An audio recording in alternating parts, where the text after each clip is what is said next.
Okay. Good evening बच्चों, good evening, good evening. जय श्री राम, जय श्री गणेश। श्री गणेश करते हैं हम अपने आज के लेक्चर का। कैसे हैं सब लोग भाई आप लोग? I hope you are doing good, all okay. हाँ भाई, how are you all of you? Good. बताओ भाई कैसा हालचाल, क्या हालचाल? सब लोग बढ़िया एकदम? ठीक है, शुरू करें हम अपनी आज की क्लास। आ जाओ, जल्दी से जुड़ जाओ सब लोग। आज की क्लास को हम लोग शुरू करने वाले हैं।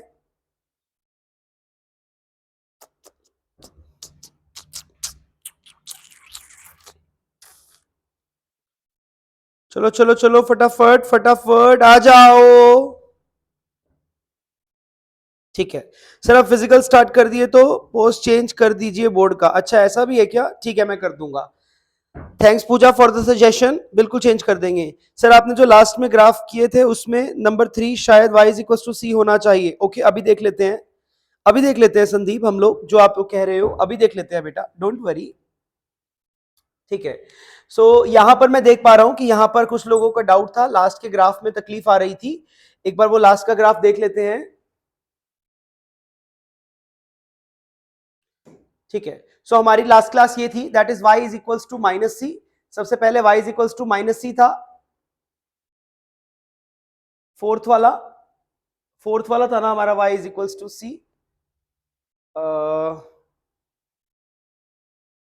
हाँ यहां पे ये y is equals to c होना चाहिए, थर्ड वाला। बिल्कुल सही, सही बोल रहे हो, वो मेरा गलती से लिखा गया, y इज इक्वल्स टू सी ही होना चाहिए। y इज इक्वल्स टू सी ही बनाया था मैंने। ठीक है ओके संदीप सही कह रहे हो आप, ठीक कर दिया मैंने बेटा। आप लोग भी प्लीज अपने नोट्स में करेक्ट कर लेना अगर नोट्स में गड़बड़ है तो। y is equals to C था, यहाँ पे मैंने y is equals to C plus mx लिख दिया था। इसको ठीक कर लो बच्चों, इसको प्लीज ठीक कर लो, ठीक कर लो, ठीक कर लो। ठीक है चले तो आज हम आपके आज के टॉपिक शुरू करते हैं। सब लोग तैयार एकदम? ठीक है ठीक है, पोस्ट चेंज करने को आप लोग कह रहे हैं तो जल्दी जल्दी मैं पोस्ट चेंज कर दूंगा अगले ही क्लास में। ठीक है भाई, चलिए शुरू करें अपना आज का क्लास हम लोग। Are you guys ready for today's class? Say yes और नो बोलो भाई। ठीक है भाई सो आज की अगर मैं गोल्स की बात करता हूं तो आज के जो हमारे गोल्स हैं वो क्या क्या है, आइए आज के गोल्स मैं आपको बता देता हूं। सो आज की क्लास में मेरे को किस बारे में बात करनी है, देखो ध्यान से। आज के गोल मैं आप लोगों के साथ डिस्कस कर लेता हूं एक बार। सो आज का जो हमारा गोल है दैट इज ग्राफ्स को हम कंप्लीट करेंगे। ग्राफ्स को हम लोग कंप्लीट करेंगे और साथ ही साथ आज हम लोग कोशिश करेंगे कि हम लोग गैसियस स्टेट के बारे में जाने। सो हम लोग लॉज पढ़ेंगे, गैसियस लॉज के बारे में बात करेंगे। ठीक है कोशिश करेंगे हम ये दोनों टॉपिक्स को कवर कर दे। तो आई होप आप सभी लोग आज के लेक्चर के लिए रेडी है। चलिए फटाफट से पहले हम अपना ग्राफ का टॉपिक कंप्लीट करते हैं। जैसे कि मैं देख पा रहा हूं सब लोग आ चुके हैं, सब लोग क्लास में बैठ जाइए और शुरू करते हैं हम अपना आज का सफर। ठीक है भाई, तो देखो हमने लास्ट क्लास में एक बार फटाफट से क्विक रिकैप कर ले। लास्ट क्लास का क्विक रिकैप करेंगे हम लोग, तभी आगे बढ़ते हैं। सबसे पहले मैंने आपको फिजिकल फोर्सेस ऑफ अट्रैक्शन पढ़ाया, मॉलिक्यूल्स के बारे में बताया, आयन डाइपोल सिखाया, डाइपोल डाइपोल सिखाया, डाइपोल डाइपोल में सिखाया कि हाइड्रोजन बॉन्डिंग एक स्पेशल केस है। उसके बाद मैंने आपको कंपैरिजन सिखाया हाइड्रोजन बॉन्डिंग की स्ट्रेंथ के। देन मैंने आपको बॉइलिंग पॉइंट का कंपैरिजन सिखाया HF में और H2O में। मैंने बताया कि HF का जो बॉइलिंग पॉइंट है वो कम होता है, इवन दो HF की जो हाइड्रोजन बॉन्ड की जो स्ट्रेंथ होती है वो ज्यादा होती है, उसके बावजूद HF में बॉइलिंग पॉइंट कम होता है। फिर हमने बात की अबाउट दिस रीजन, इसके पीछे का रीजन क्या है। रीजन के बाद हमने क्वेश्चन किया यहाँ पे, जहां पे हमने इस आइडियल गैस इक्वेशन का इस्तेमाल किया था, P = nRT। पूरी में सिखाऊंगा, बिल्कुल चिंता ना करो बच्चों। फिर उसके बाद मैंने बात की यहाँ पे इसके एक न्यूमेरिकल की, जहां पे हमने रियलाइज किया कि जो HF है वह एक्वस मीडियम में ट्राइमर की तरह एग्जिस्ट करता है। फिर हमने बात की नेक्स्ट हम पहुंचे आयन इंड्यूस्ड डाइपोल इंटरेक्शन पे, है ना। आयन इंड्यूस्ड डाइपोल के बाद dipole induced dipole and last में इंड्यूस्ड डाइपोल सबको मैंने डिटेल में सिखाया था। फिर हम लोग पहुंचे अपने ग्राफ्स पे पहुंच गए और हमने डिस्कस किए थे केवल 2 डायमेंशनल ग्राफ। 2 डायमेंशनल ग्राफ में y होता है हमारा डिपेंडेंट वेरिएबल, x होता है हमारा इंडिपेंडेंट वेरिएबल। ये होती है पावर बोल सकते हैं या डिग्री बोल सकते हैं। पावर के बेसिस पे ग्राफ की फिगर चेंज होती रहती है, राइट। उसके बाद हमने यहाँ पे ये किया, इस इक्वेशन को, इक्वेशन ऑफ स्ट्रेट लाइन को समझा। फिर मैंने अलग अलग टाइप्स के ग्राफ का मतलब समझाया आपको कि स्लोप वगैरह कैसे निकालते हैं। फिर हमने यहाँ पे टाइप्स ऑफ ग्राफ को बनाना शुरू किया था। ये सारे के सारे मैंने ग्राफ्स डिस्कस किए, आप लोगों ने भी यहाँ पे मेरे साथ काम किया। ठीक है जी, सो आज हम अपना नया टॉपिक शुरू करने जा रहे हैं। आई होप यहां तक सबको क्लियर है एकदम। ये थी हमारी 2 मिनट की फटाफट से क्विक रिवीजन। किसी को कोई डाउट है, कोई शंका है तो बता दीजिए, नहीं है बहुत बढ़िया, नमस्ते, खुशराना सबको मेरा नमस्ते प्रणाम। अब हम शुरू करें अपनी आज की क्लास, ठीक है, नमस्ते नमस्ते तो होती जाएगी। चलिए शुरू करते हैं हम अपना आज का क्लास। देखो भाई, अगला अगला हम लोग जो यहाँ पे पढ़ना जा रहे हैं दैट इज नंबर 2 पे, यानी कि पावर को अब मैंने 2 कर दिया, पावर को मैंने 2 कर दिया। अब पावर को 2 करना मतलब डिग्री हमारी 2 डिग्री हो गया, डिग्री इज 2। मतलब क्या इस बात का? इस बात का सिंपल सा एक ही मतलब है, इस बात का मतलब क्या हो जाएगा, यानी कि y directly proportional to x का स्क्वायर हो जाएगा, x का स्क्वायर हो जाएगा। और जब भी x का स्क्वायर हो जाएगा तो ऐसे इक्वेशन में हमारा जो ग्राफ आता है उस ग्राफ को हम लोग बोलते हैं parabolic graph, parabolic curve, parabolic curve आ जाता है हमारा। अब ये पैराबोलिक शेप क्या होती है, कैसे दिखाई देती है, इन सब के बारे में हम लोग अभी डिटेल में जानना स्टार्ट करते हैं, ठीक है। चलो एक सबसे सिंपल ग्राफ हम यहाँ पे प्लॉट करके देखते हैं, दैट इज y। सबसे नंबर वन हम यहाँ पे उठा लेते हैं, y is equals to x square, ठीक है जी। अब y is equals to x square करते हैं, मान के चलो हमें, चलो इसको मैं इस तरीके से एक्सिस पे बना लेता हूं, देखते हैं ये हमारा ग्राफ किस तरीके से दिखाई देगा। एक काम करता हूं मैं यहाँ पे ना x और y की कुछ वैल्यूज ले लेता हूं, जिससे कि प्लॉट करना इसको थोड़ा मेरे लिए आसान हो जाएगा। ये लो, थोड़ी बहुत वैल्यूज उठा लेता हूं, यहां पे मैं ले लेता हूं x का वैल्यू, यहां मैं ले लेता हूं y का वैल्यू, ठीक है जी।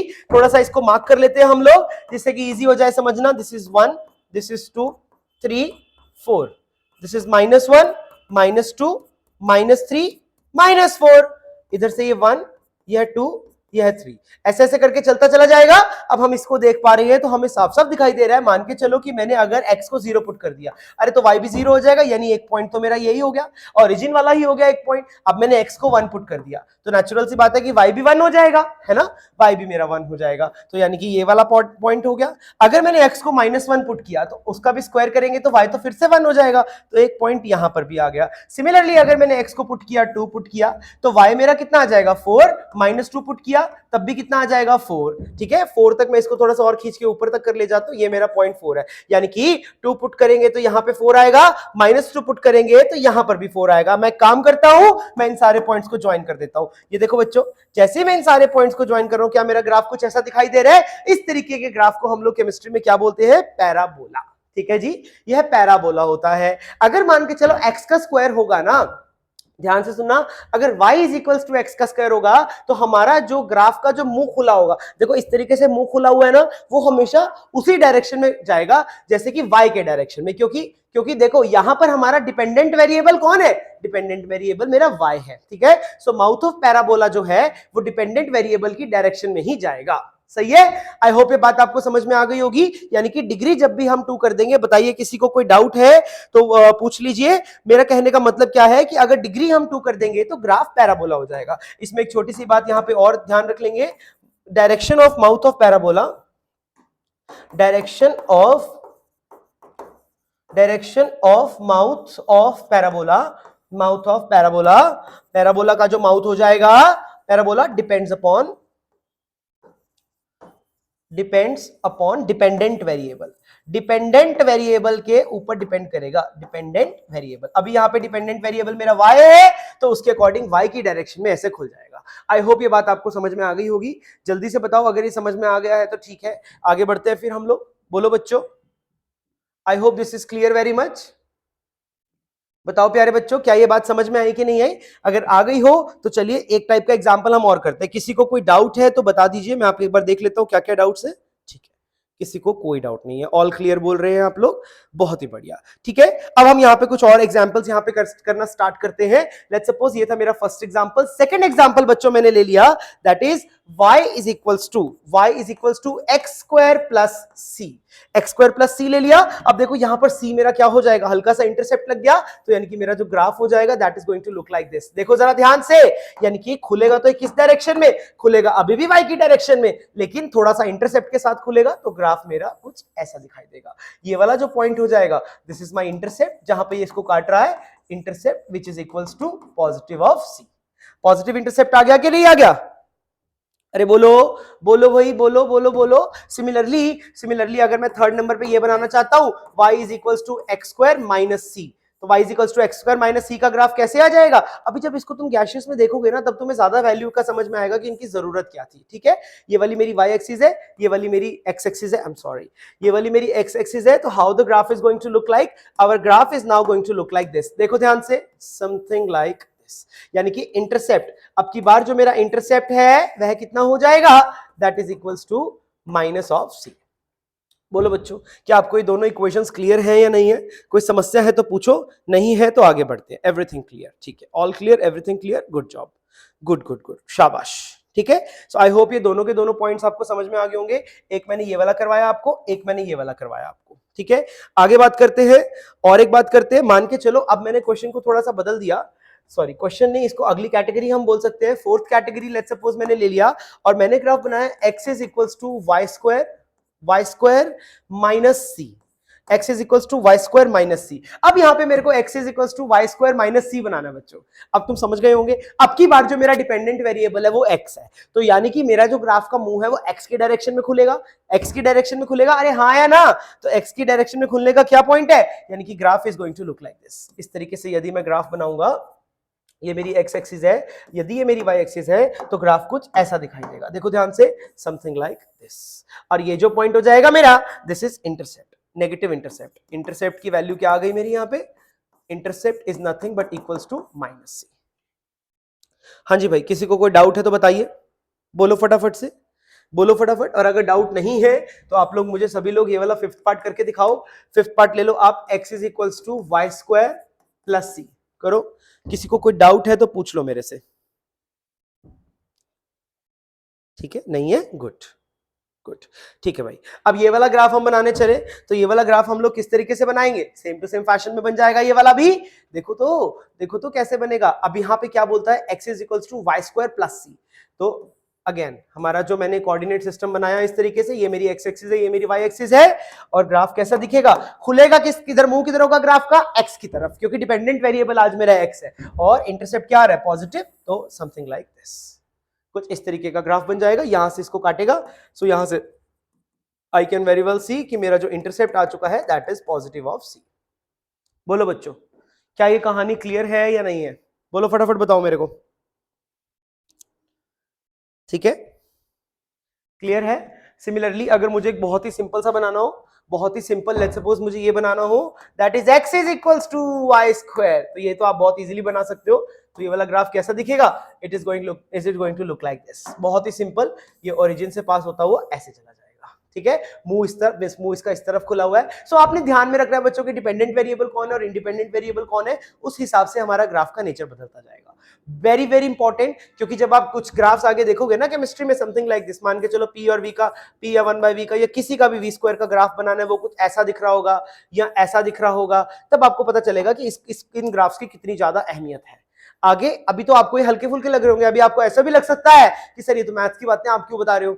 जब इनको मैं यूटिलाइज करना सिखाऊंगा ना तुम्हें केमिस्ट्री में, तब तुम्हें लगेगा भी हाँ, तुम्हारे लिए अब कंफर्ट आ चुका है, तुम्हें ये चीजें जो है वो अब आसान लग रही हैं, ठीक है। मेरा गोल ही यहां पे यही है कि चीजें आपको आसान लगे। हाँ जी भाई, किसी को कोई तकलीफ है तो पूछो, नहीं है तो मैं आगे बढ़ता हूं। सर माइनस वाई स्क्वायर होगा तो उल्टा ग्राफ बने, हाँ जी बिल्कुल उल्टा हो जाएगा विकास, बिल्कुल उल्टा हो जाएगा, ठीक है जी। सो आई होप आपको सभी को पावर 2 वाले ग्राफ समझ में आ गए होंगे। ये वाले सारे के सारे ग्राफ्स हमारे पावर 2 वाले ग्राफ्स थे, बहुत ही आसान थे पावर 2 वाले graphs. I don't think there is any problem in power 2 वाले ग्राफ्स, ठीक है जी। ये देखो पावर 2 वाले ग्राफ्स हमने यहां से शुरू किए, पावर 2 में पैराबोलिक कर्व बनते हैं और फिर हमने अलग अलग बनाए, जब इंटरसेप्ट को रखा, इंटरसेप्ट को हटाया, अलग अलग केसेस हम इसमें करते चले गए, और आई होप आपको क्लियर हो गए होंगे। अगर ये क्लियर है तो क्यों ना मैं आज डिग्री 3 की तरफ मूव कर जाऊं डिग्री 3 की तरफ मूव। चलिए डिग्री 3 को स्टार्ट करते हैं बच्चों, ठीक है। सो अब हमारे पास थर्ड कैटेगरी ऑफ ग्राफ आ गए बच्चों, जिसमें पावर कितनी हो जाएगी, पावर हो जाएगी 3, यानी कि डिग्री इज इक्वल्स टू 3। मतलब क्या इस बात का कि y is directly proportional to x का क्यूब। जब भी x के क्यूब के डायरेक्टली प्रोपोर्शनल हो जाएगा,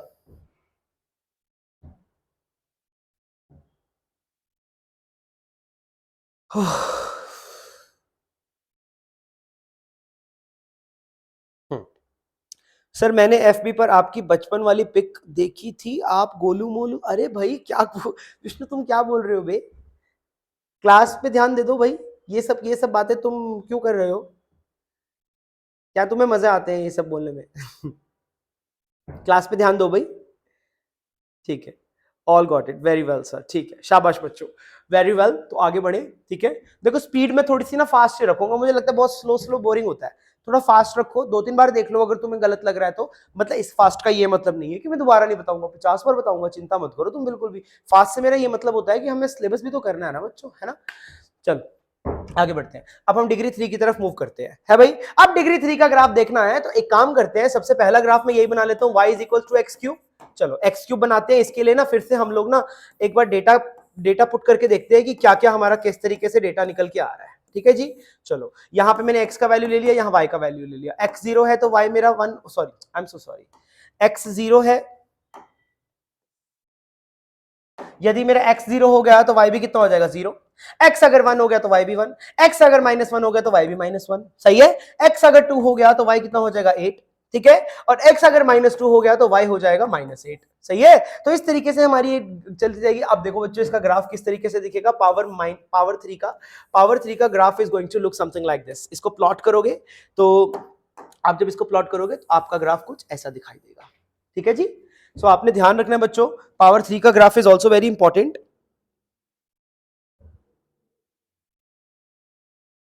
हाँ हाँ अमन कुमार, हाइपरबोलिक भी पढ़ना है, डोंट वरी, ठीक है।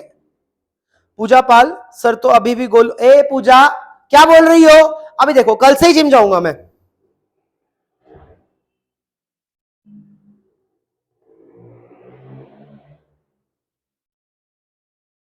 सीरियसली गोली मारने वाली हरकतें करते हो तुम लोग। सर गोलू है, सर गोलू नहीं है, how is that important right now भाई। ये बात इंपॉर्टेंट ही क्यों है कि सर गोलू है या गोलू नहीं है, दिस इज नॉट इंपॉर्टेंट। अब आपको सर की बात जाननी है तो सर, हाँ जब सर स्कूल में थे सर गोलू थे, फिर सब जब डीयू में आए तो सर को लड़कियां पटानी थी, सर गोलू नहीं थे, सर बहुत फिट हो गए थे, सर की 10-10 गर्लफ्रेंड थी, फिर अब सर की शादी हो गई है तो सर फिर से गोलू हो गए हैं। क्लियर हो गया आपको सर की गोलू होना, गोलू ना होना और गोलू होना की कहानी क्लियर है क्या? किसी और को भी कोई शंका या सवाल है? ठीक है। और अब प्लीज मुझे कोई गोलू या ना बोले, प्लीज मेरी दुखती रख पे हाथ ना रखो, ठीक है। I will join gym very soon, so आप सभी को मैं दिखा दूंगा कि I am no more Golu, please but do not talk about it, okay. Let's not talk about it, these are very personal matters, okay. Jeep से बच्चे हैं भैया, पता नहीं क्या तुम्हें मतलब ये कोई इंपॉर्टेंस नहीं है कि सर ने क्या पढ़ाया, सर को इनऑर्गेनिक आता है कि नहीं, सर को फिजिकल आता है कि नहीं, ना, नॉट इंपॉर्टेंट एट ऑल। ये डिस्कशन का मुद्दा होना चाहिए कि सर गोलू थे, अभी हो है, अभी के नहीं है। ओ माय गॉड, कमाल के बच्चे हो भाई तुम लोग तो ना, एकदम ही मतलब गजब बच्चे हो, गजब। ठीक है, बोलो भाई हाँ कि ना, समझ में आया कि नहीं आया? किसी और को कोई समस्या है, कोई डाउट है तो बोलो, ठीक है। गोलू वोलू मत बोलो, अपना डाउट बोलो। ठीक है। नो हाँ भाई ऐसे ही होता है, नो मोटिव नो जिम, क्या करूंगा मैं अभी जिम जिम जाके, नहीं नहीं बट मैं जाऊंगा, ऐसी बात नहीं है, ऐसी बात नहीं है, जाऊंगा मैं जाऊंगा, ठीक है। आई होप सबको क्लियर हो गया होगा सर के गोलू होने और ना होने और होने का सिलसिला, ठीक है, ओके। ठीक है जी, चलिए अब आगे बढ़ते हैं। चलिए अब मैं डिग्री को थोड़ा सा बढ़ाने जा रहा हूं, ठीक है। अब डिग्री 4 भी देख ले एक बारी, डिग्री 4 भी देखो बच्चों। डिग्री 4 की, जब डिग्री 3 में इतना ही था, डिग्री 3 में ज्यादा वेरिएशंस हम लोग नहीं पढ़ेंगे, बस इसका इतना सही बहुत है आपके लिए, ठीक है बच्चों। अब मैं डिग्री 4 की बात करूं यहाँ पे, अगली चीज है हमारे पास, जब मैंने पावर को 4 कर दिया, पावर इज इक्वल्स टू 4, यानी कि डिग्री मेरी 4 हो चुकी है, ठीक है। डिग्री 4 में भी बच्चों ग्राफ एकदम ऐसा ही आएगा, यानी कि y is equals to x का, x की पावर 4 का अगर मुझे ग्राफ बनाना है, सो ग्राफ इज मोर और लेस बिल्कुल सेम आएगा, हाइपरबोलिक ही आएगा, बस डिफरेंस क्या हो जाएगा, ये x है ये y है, बस अब की बार हमारा ग्राफ और भी ज्यादा स्टीपर हो जाएगा, देखो, है ना। The graph becomes, the parabola becomes narrow. यहां पे जो पैराबोला है वह नैरो हो चुका है, ठीक है, क्योंकि हमारी पावर बढ़ चुकी है, यानी कि अगर x 1 बढ़ेगा तो उसको 4 4 के क्या बोलते हैं पावर में उसका y बढ़ेगा, तो नेचुरल सी बात है कि हमारा जो कर्व है ना वो और ऐसा नैरो हो जाएगा। जैसे मान के चलो अगर इस तरीके का कर्व आ रहा है हमारा स्क्वायर की पावर में, इस तरीके का कर्व आ जाएगा 4 पावर में, इस तरीके का कर्व आ जाएगा 8 पावर में, समझे कि नहीं समझे? तो इस तरीके से पावर्स हमारी बढ़ती चली जाएंगी, तो ऐसे ऐसे कर्व्स आते चले जाएंगे। आई होप आपको क्लियर है कि नहीं है। सो दिस इज पावर 4, ठीक है बच्चों, अब मैं पावर को नेगेटिव कर दूं, ठीक है, नेगेटिव पावर की तरफ चले, चलिए नेगेटिव पावर की तरफ मूव करता हूं। सो नेगेटिव पावर की तरफ मूव करें तो ये हमारा फिफ्थ टॉपिक है कि जब मैंने पावर को बच्चों -1 कर दिया, यानी कि डिग्री मेरी क्या हो चुकी है, -1, ठीक है, यानी कि इसका मतलब क्या हुआ, इसका मतलब हुआ y directly proportional to x की पावर -1।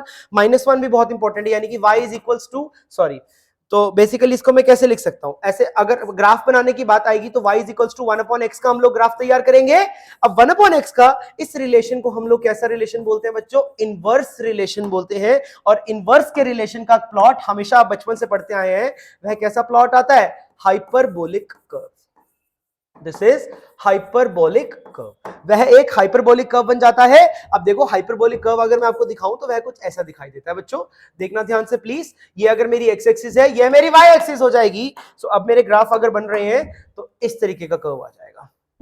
आई होप आपको बात समझ में आ गई होगी। किसी को कोई डाउट है तो बोलिए फटाफट से, नहीं तो हम आगे बढ़ते हैं। अच्छा एक बात और ध्यान रखना, मान के चलो कि मैंने एक कर्व ये बनाया, एक कर्व मैंने ये बनाया, तो जो ऊपर वाला कर्व हो जाएगा ना, उसकी स्टीपनेस थोड़ी सी कम हो जाएगी। तो ये वाला कर्व कैसा है कि y is equals to x की पावर -1, तो इसमें क्या हो जाएगा, y is equals to x की पावर -2। यानी कि जितनी ज्यादा पावर को नेगेटिव में बढ़ाते जाओगे ना, हमारा जो हाइपरबोला है वो उतना ज्यादा स्टीप होता जाएगा, और स्टीप होता जाएगा। समझ आई बात, बोलो भाई क्लियर है या नहीं है। तो हमारी स्टीपनेस बढ़ती जाएगी हाइपरबोला की, ये भी ध्यान रखना है आप लोगों ने। This is also a really important point कि मेरा जो हाइपरबोला है उसकी स्टीपनेस जो है वो बढ़ती चली जाएगी। ठीक है जी, किसी को कोई डाउट है तो यहां से यहां तक पूछ लीजिए, ठीक है।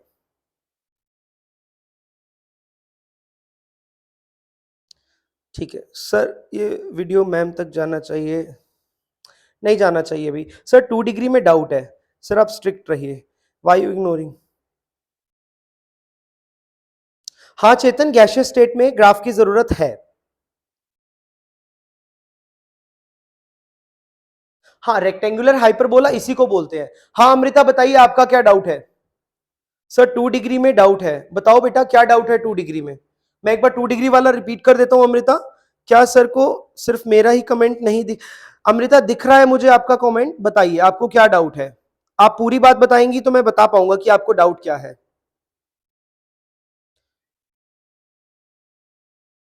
Please tell me what is your doubt. अभी मुझे दिखा आपका कमेंट, 2 डिग्री में आपको डाउट है, तो मैं 2 डिग्री वाली बात को रिपीट कर देता हूं।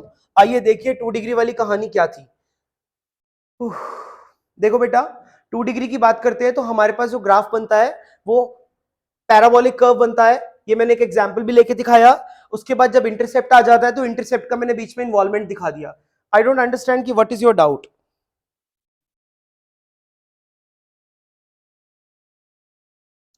2D में फिफ्थ क्वेश्चन, फिफ्थ वाले की बात करें तो फिफ्थ वाला क्या था, फिफ्थ वाला था कि y² प्लस सी, यानी कि देखो आज हमारा जो x है वो हमारा डिपेंडेंट वेरिएबल है, राइट। तो x की तरफ मेरा ग्राफ खुलेगा और c अगर हमारा ऐड हो गया तो प्लस में है ना इंटरसेप्ट, तो इंटरसेप्ट c, मतलब इसीलिए ग्राफ जो है वो इस तरीके से आ जाएगा। पॉजिटिव साइड में मैंने दिखाया। क्या प्रॉब्लम है इसमें, I don't understand what is the problem. अगर तुम्हें ये फोर्थ समझ में आ गया है तो फिफ्थ में तो कोई दिक्कत ही नहीं है आई थिंक। बोलो भाई, कोई तकलीफ है तो बोलिए यहां तक। अमृता बिल्कुल सेम टू सेम फैशन में हो रहा है ये, जैसा फोर्थ है वैसा ही फिफ्थ है। आई होप आपका यही डाउट है, कुछ और पूछना चाह रही हो तो बोलो। कुछ भी नहीं किया बेटा मैंने, यहाँ पे x की वैल्यू है y² प्लस सी, y² मतलब x हमारा डिपेंडेंट वेरिएबल है तो x की डायरेक्शन में हो जाएगा, और c है तो पॉजिटिव स्लोप, पॉजिटिव इंटरसेप्ट आया साथ में, बस और कुछ भी नहीं है।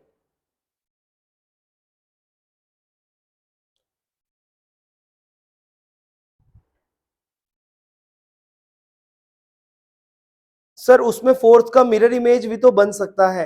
नहीं मिरर इमेज नहीं आएगा, वी कांट टेल कि मिरर इमेज। आपको जितना मैंने सिखाया बस उतने पे ध्यान दो,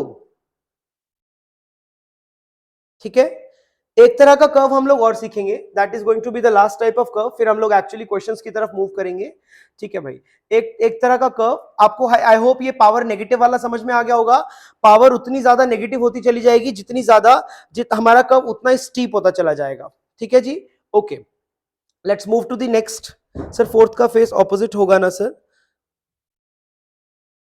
ठीक है, अब देखो अगले टाइप का मान के चलो, अब हमारे पास एक क्वेश्चन दे दिया कि हमें इस तरीके का बनाना है, y is equals to x square हो जाएगा इंटू ई की पावर माइनस एक्स का स्क्वायर, ठीक है, मतलब एक्सपोनेंशियल। तो बेसिकली यहां पर अब हमारे पास दो स्टाइल के हो गए हैं।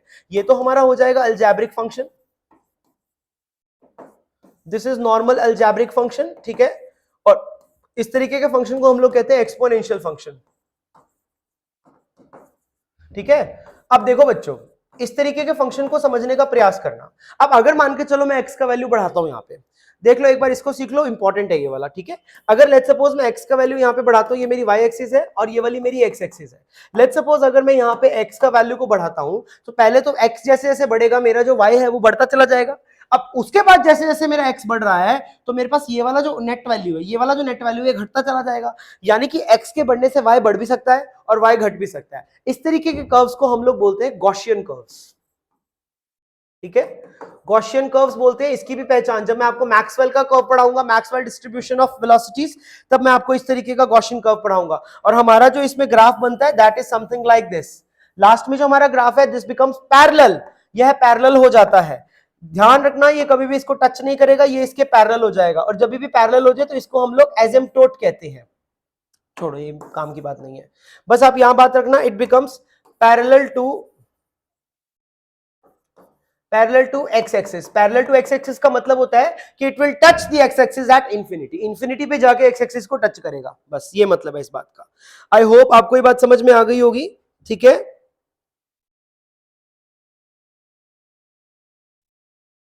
ठीक है, देखो बच्चों, मैं आपको, देखो कोई प्रॉब्लम नहीं है मुझे आपके फालतू से मैथ्स के डाउट लेने में, जो आप ये पूछ रहे हो कोई प्रॉब्लम नहीं है इसमें।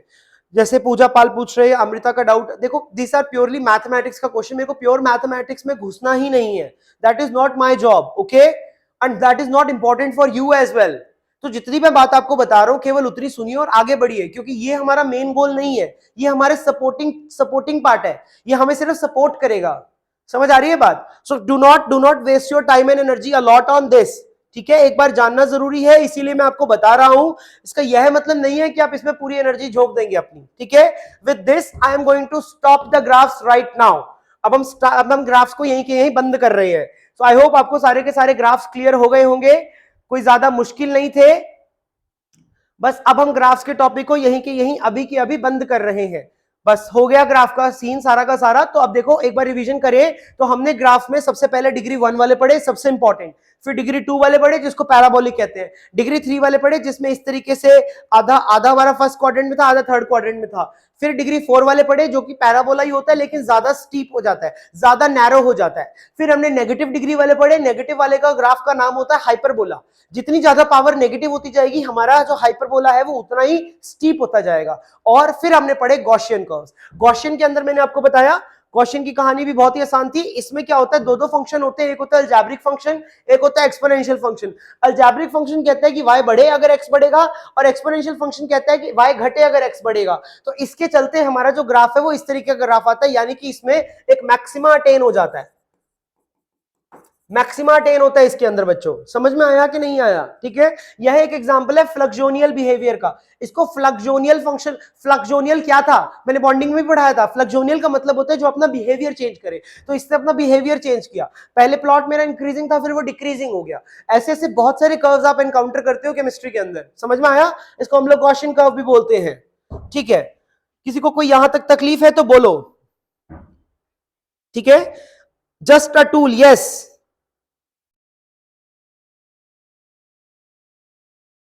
सर एक्सपोनेंशियल रिपीट कर दीजिए। बेटा विष्णु एक्सपोनेंशियल में कुछ भी नहीं है, एक्सपोनेंशियल में बस मैंने ये बताया कि अगर तुम x को बढ़ाते चले जाओगे तो वो नेगेटिव में है, तो ये पूरी वाली वैल्यू तो पूरा y तो घटता चला जाएगा ना, क्योंकि अगर मैं इसको सॉल्व करूंगा तो इसको मैं कैसे लिख सकता हूं, I can write it like this, यानी कि y is equals to x square upon e की power x square, something like this भी तो लिख सकता हूं ना मैं। यदि मैं x बढ़ाऊंगा तो ये पूरी की पूरी चीज बढ़ेगी, तो y तो घटेगा ना, y तो घटेगा ना, तो यानी कि y इसके रिस्पेक्ट में बढ़ रहा है, इसके रिस्पेक्ट में घट रहा है।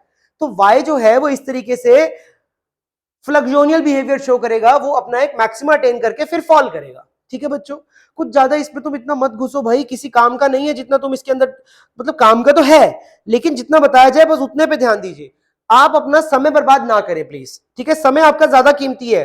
ओके जी, ठीक है। तो चलिए अब मैं मेन टॉपिक की तरफ शुरू कर रहा हूं, किसी को कोई डाउट नहीं है तो अब हम अपने एक्चुअल उसकी तरफ आ जाते हैं कि हमारा जो टॉपिक का नेम है that is the gaseous state. ठीक है, तो हम एक्चुअल टॉपिक की तरफ मूव करते हैं जिसको हम लोगों ने गैसियस स्टेट बोला है। ये तो ग्राफ हमारा एक मैथमेटिकल टूल था जो कि मुझे सिखाना जरूरी था।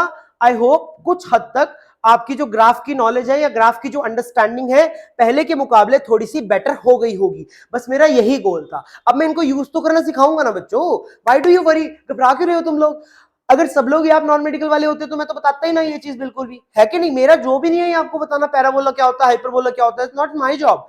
आपका काम था 12th तक ये सब सीख के आना, बट आप में से बहुत सारे बच्चे बायो वाले हैं तो मैं उनकी मदद कर रहा हूं ना यहाँ पे, है कि नहीं? ठीक है, चलो अब हम एक्चुअली स्टार्ट करते हैं चैप्टर में एक्चुअल बातें क्या क्या है। किसी को कोई डाउट है तो ठीक है पूछो, नहीं तो आगे बढ़ते हैं। ठीक है भाई, ऑल क्लियर है? चलो तो फिर अब हम अपना चैप्टर मेनली शुरू करने वाले हैं। तो देखो भाई, तो हमारे चैप्टर का नाम है जो कि आज हम शुरू कर रहे हैं that is called as gaseous state. ठीक है, ये मेरे को 1 से 2 घंटे की क्लास चाहिए थी जहां पे मेरे को ग्राफ्स के बारे में आपको पढ़ाना था। ठीक है, अब हम यहाँ पे स्टार्ट करने वाले हैं गैसियस स्टेट। बहुत ही इंटरेस्टिंग, बहुत ही मजेदार चैप्टर है। ठीक है जी, अब देखो जब गैसियस स्टेट की बात आती है तो first question that comes to my mind is what are the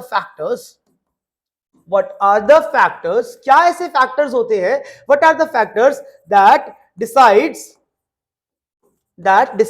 the state of matter, यानी कि मैटर की स्टेट के ऐसे क्या क्या फैक्टर, कौन डिसाइड करता है कि मैटर की स्टेट क्या रहेगी, कि मैटर सॉलिड रहेगा, लिक्विड रहेगा या गैस रहेगा। देखो इसको डिसाइड करने के लिए हमारे पास कुछ फैक्टर्स होते हैं। वो फैक्टर्स कौन कौन से होते हैं? 2 प्रकार के फैक्टर्स होते हैं बच्चों, 2 प्रकार के फैक्टर्स होते हैं। सबसे पहला फैक्टर जो होता है, जो कि मैं आपको एक्सप्लेन करना चाहता हूं, उनको हम लोग कहते हैं इंटरमॉलिक्यूलर फोर्सेस। ठीक है जी, तभी मैंने आपको इंटरमॉलिक्यूलर फोर्सेस पढ़ाए हैं जो कि पीछे अभी हम पिछली क्लास में पढ़ के आए हैं। समझे आया? जो फिजिकल फोर्सेस थे, यह इंटरमॉलिक्यूलर फोर्सेस एक बहुत ही मेजर रोल प्ले करते हैं जब भी हमें किसी चीज की स्टेट बतानी हो। देखो बच्चों, यदि इंटरमॉलिक्यूलर फोर्स ज्यादा होंगे तो मेरी जो स्टेट है वो सॉलिड की तरफ मूव करेगी। समझ में आया? तो इसमें सिंपल सी बात है, मोर द इंटरमॉलिक्यूलर फोर्सेस या फिर स्ट्रॉन्गर। मोर की बजाय अगर हम स्ट्रॉन्गर बोले तो is the better word. Stronger, जितने स्ट्रॉन्गर होंगे, स्ट्रॉन्गर द इंटरमॉलिक्यूलर फोर्सेस, हमारी जो स्टेट है वो गैस से किस में बदल जाएगी? लिक्विड में बदल जाएगी, और लिक्विड से चली जाएगी सॉलिड में चली जाएगी। तो एक बहुत ही प्रोमिनेंट फैक्टर जो कि हमारी स्टेट को डिसाइड करने के काम आता है, उस फैक्टर को हम लोग क्या बोलते हैं? इंटरमॉलिक्यूलर फोर्सेस बोलते हैं। ठीक है, आई होप आपको ये बात समझ में आ गई होगी। यानी कि अगर मैं सॉलिड्स की बात करता हूं तो इसमें सबसे ज्यादा इंटरमॉलिक्यूलर फोर्सेस होती है। बोलो बच्चों हाँ या ना, क्लियर है कि नहीं है? सो इंटरमॉलिक्यूलर फोर्सेस के बाद अगर मैं बात करता हूं नेक्स्ट फैक्टर की, that is factor number 2। Intermolecular forces के बाद उस फैक्टर को हम लोग क्या बोलते हैं? That factor is called as thermal energy. अब मैं यहां पे नेक्स्ट फैक्टर की बात कर रहा हूं जिसको हम लोग कहते हैं थर्मल एनर्जी। तो बहुत सिंपल सी बातें हैं, पहले सिंपल सी बातें हो जाए, फिर हम थोड़ा सा और कॉम्प्लेक्स चीजों की तरफ मूव करते जाएंगे। ओके, ठीक है, आई होप इतनी बात समझ में आ गई होगी, क्योंकि नेक्स्ट फैक्टर है हमारे पास थर्मल एनर्जी। अब इसको थर्मल एनर्जी को हम लोग समझने की कोशिश करते हैं। तो देखो, अगर मैं थर्मल एनर्जी की बात करता हूं बच्चों, तो थर्मल एनर्जी उल्टी बात करती है। कहता है अगर थर्मल एनर्जी ज्यादा होगी ना, तो थर्मल एनर्जी ज्यादा होने का मतलब है कि मॉलिक्यूल्स के पास रैंडम मोशन ज्यादा है, यानी कि मॉलिक्यूल्स इधर उधर ज्यादा घूम पा रहे हैं। तो इसका सिंपल सा मतलब होगा कि अगर थर्मल एनर्जी ज्यादा है तो सॉलिड्स जो है वो कन्वर्ट हो जाएंगे लिक्विड्स के अंदर, और लिक्विड्स जो है वो कन्वर्ट हो जाएंगी गैस के अंदर। यानी कि गैस की बात करूं तो इसके अंदर मैक्सिमम थर्मल एनर्जी होती है। सही है? और thermal energy, more the thermal energy more is the kinetic energy. Maximum thermal energy, maximum kinetic energy, सबसे ज्यादा मोशन में रहते हैं। और इसके पास क्या होता है? Minimum intermolecular forces. Minimum intermolecular forces, सबसे कम इंटरमॉलिक्यूलर फोर्सेस इसके अंदर होते हैं। बहुत ही बेसिक सी बात है, आई होप आपको ये बात समझ में आ गई होगी। 2 फैक्टर्स होते हैं बच्चों, that is intermolecular forces and दूसरा इज थर्मल एनर्जी।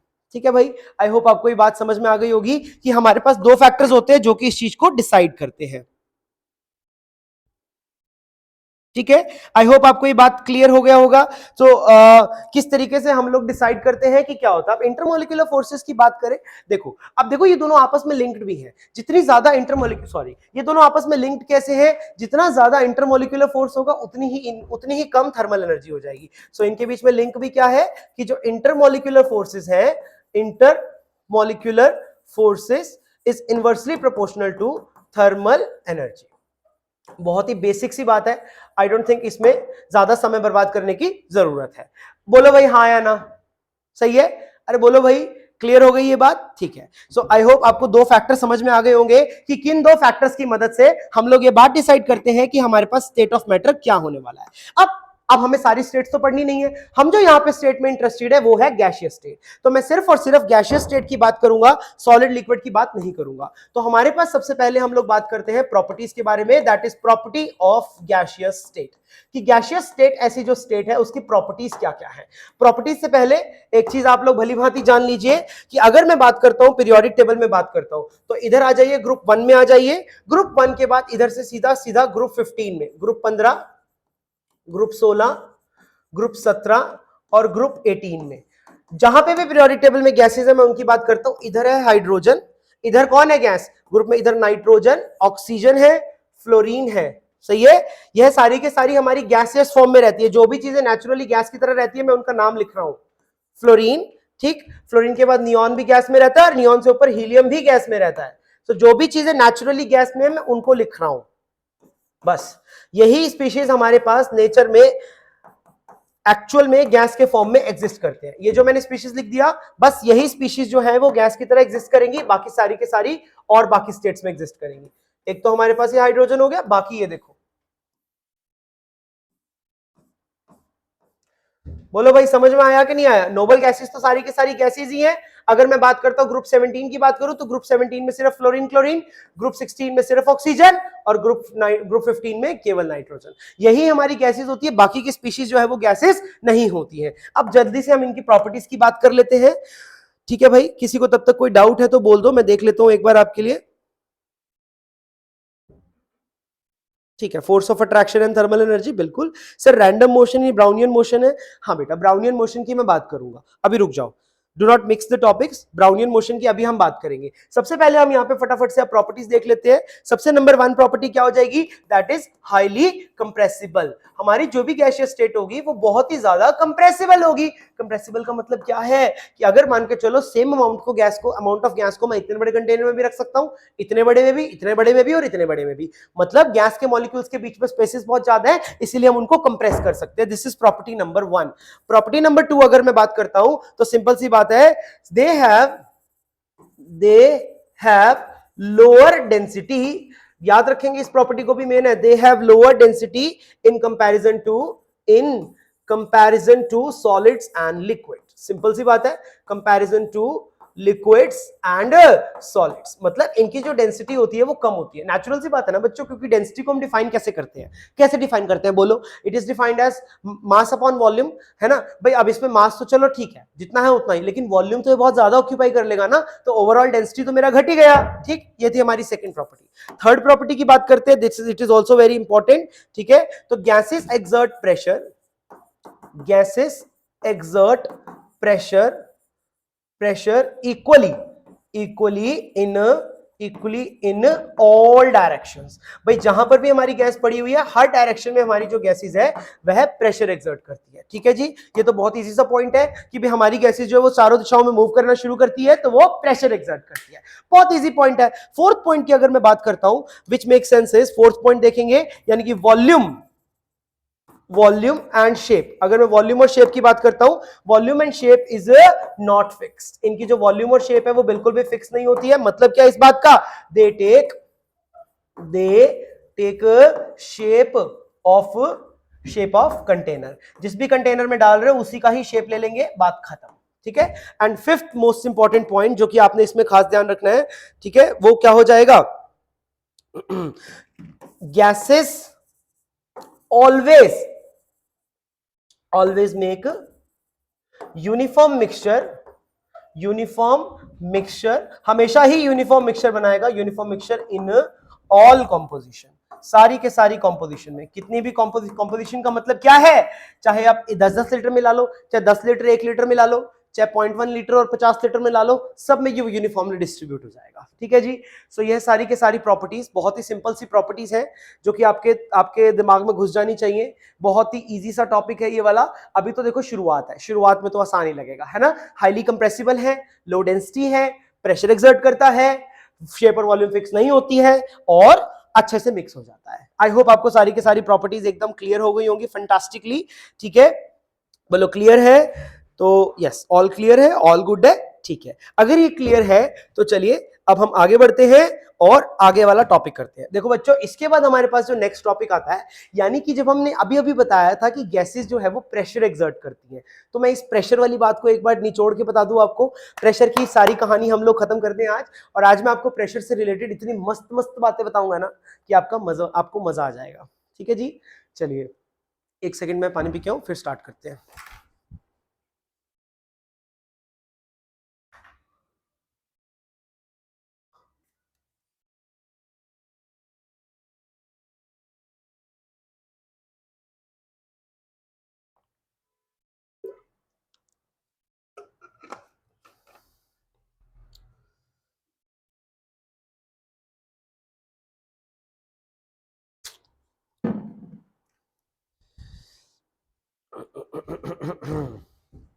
ठीक है भाई, यहां तक किसी को कोई डाउट है तो बोलिए, नहीं है तो आगे बढ़ते हैं। ठीक है भाई, कोई डाउट नहीं है, so let's move forward.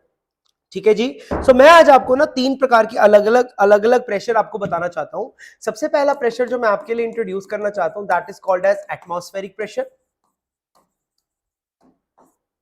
Atmospheric pressure, ठीक है जी, नंबर 1 बात। ठीक है, दूसरी बात जो मैं आपको सिखाना चाहता हूं, दैट इज कॉल्ड एज अपना वेपर प्रेशर। वेपर प्रेशर, ठीक है, और तीसरी बात हम करेंगे, that is pressure of gas in a container. यह तीनों के तीनों प्रेशर्स की हम बात करने वाले हैं। ठीक है जी, अरे बोलो भाई क्लियर है। तो सबसे पहले बिना समय बर्बाद करते हुए let's talk about vapour pressure. क्यों ना हम वेपर प्रेशर की बात करें कि भैया ये वेपर प्रेशर क्या चीज होती है। ठीक है, वेपर प्रेशर को मापने के लिए जो इंस्ट्रूमेंट आता है उसको हम लोग, अच्छा मुझे तुम बताओ, चलो बताओ वेपर प्रेशर किस इंस्ट्रूमेंट से मापा है हमने, क्या बोलते हैं इसको जिससे कि हम वेपर प्रेशर मापते हैं। Please tell me fast, what is that instrument जिससे कि हम वेपर प्रेशर नापते हैं, क्या बोलते हैं उस इंस्ट्रूमेंट को, बताना मुझे।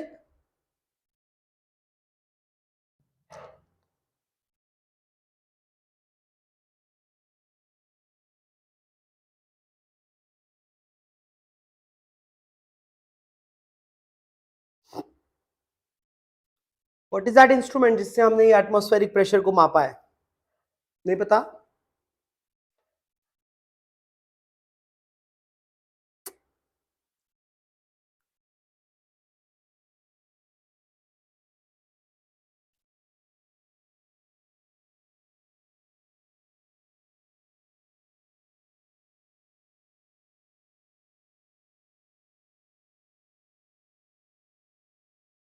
ओके, यस यस, एक ने आंसर दिया है, that is called as barometer.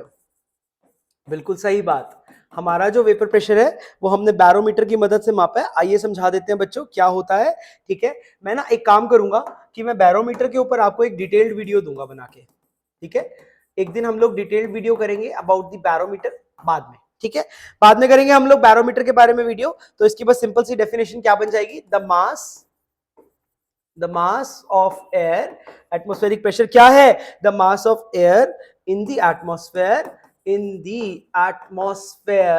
जो कि एटमॉस्फेयर में होगा, एटमॉस्फेयर प्रेसिंग डाउन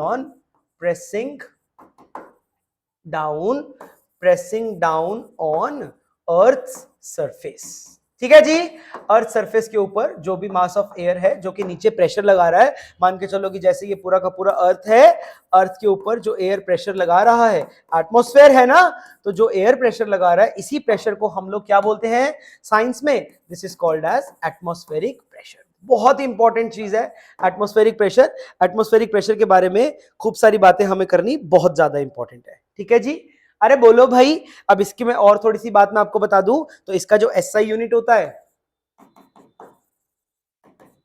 इसकी अलग अलग यूनिट्स की एक बार हम बात कर लेते हैं।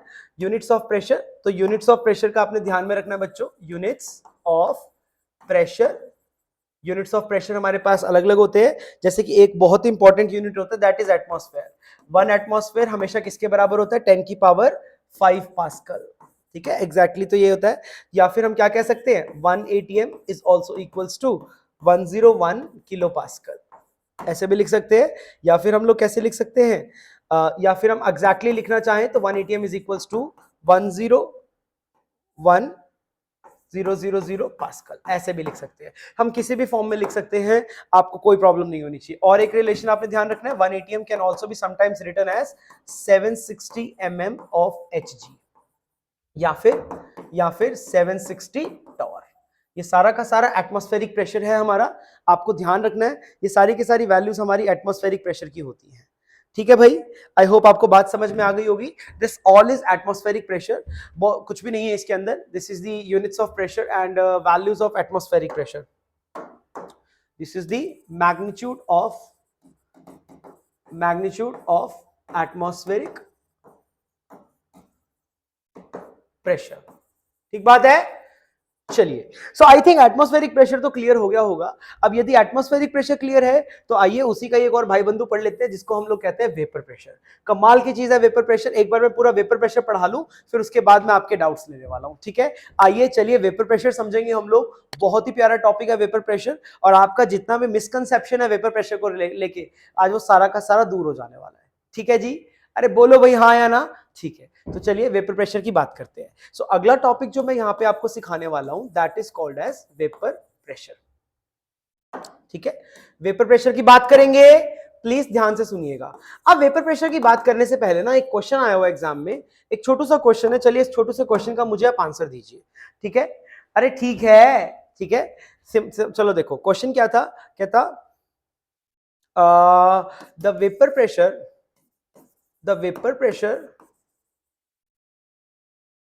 was found to be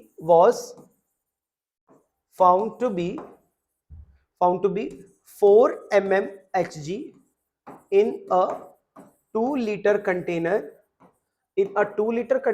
at 273 Kelvin, full stop. If the volume of the container, अगर let's suppose कंटेनर की वॉल्यूम की बात करूं, if the volume of the container is doubled, मान के चलो हमने कंटेनर के वॉल्यूम को डबल कर दिया, is doubled, then what will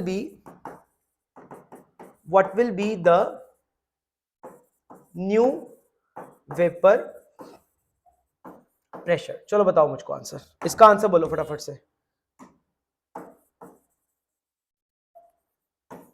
बोलो फटाफट क्या होगा इसका आंसर। ठीक है, बताओ बच्चों, बताओ मुझको क्या आंसर होगा इसका। ठीक है, बताओ बच्चों। ये जो मैंने आपके सामने क्वेश्चन लिखा है, मैंने लिखा कि एक कंटेनर में जो वेपर प्रेशर था वो 4 mm Hg था, 2 लीटर का कंटेनर था, and 273 kelvin. If the volume of the container is doubled, then what is the new vapour pressure? बोलो। ठीक है, temperature is constant during the process, temperature is constant. ये बात मैं लिख देता हूं, चलो ऐड ऑन कर देता हूं। During the process temperature is constant. ठीक है, during this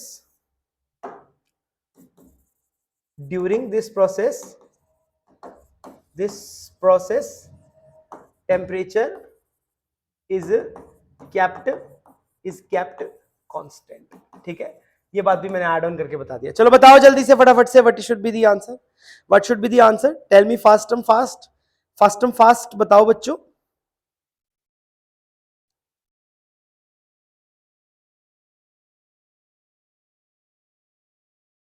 ओके, सप्तऋषि का यहां पे आंसर आया है,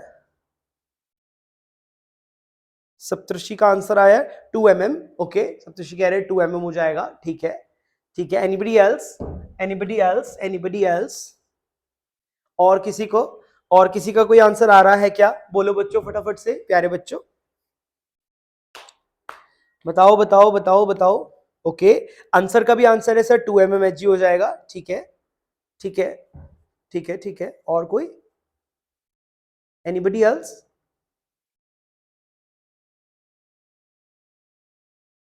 नो, कोई भी नहीं बताना चाहता? और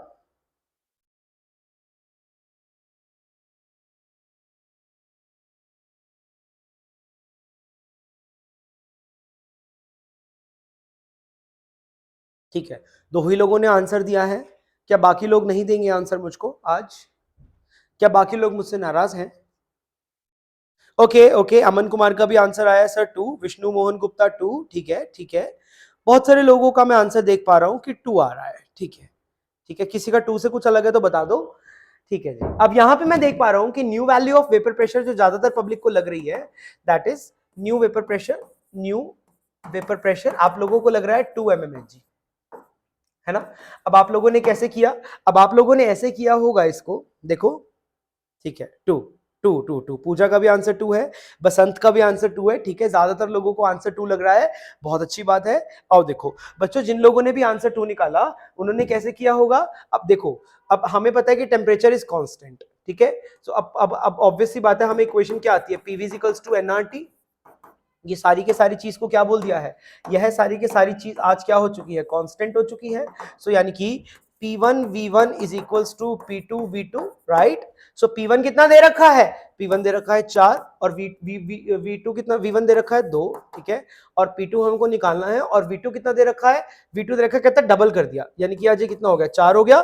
तो आप लोगों ने क्या दिमाग लगाया यहाँ पे कि ये 4 से 4 काटा, और P2 का वैल्यू आपने मेरे को दे दिया 2 mmHg, ठीक है। और मैं देख पा रहा हूं यहां पर मैं देख पा रहा हूं आप में से सप्तऋषि ने, आंसर ने, अमन ने, विष्णु ने, पूजा ने, बसंत ने, अमन ने, सबने मुझे यही वाला आंसर दिया 2। मूर्ख है सबके सब लोग, ये डफर, एकदम गलत है ये आंसर, बिल्कुल गलत, रॉन्ग, नहीं आएगा इसका आंसर। ये पता ही नहीं तुमको कि वेपर प्रेशर क्या चीज होती है, गलत गलत।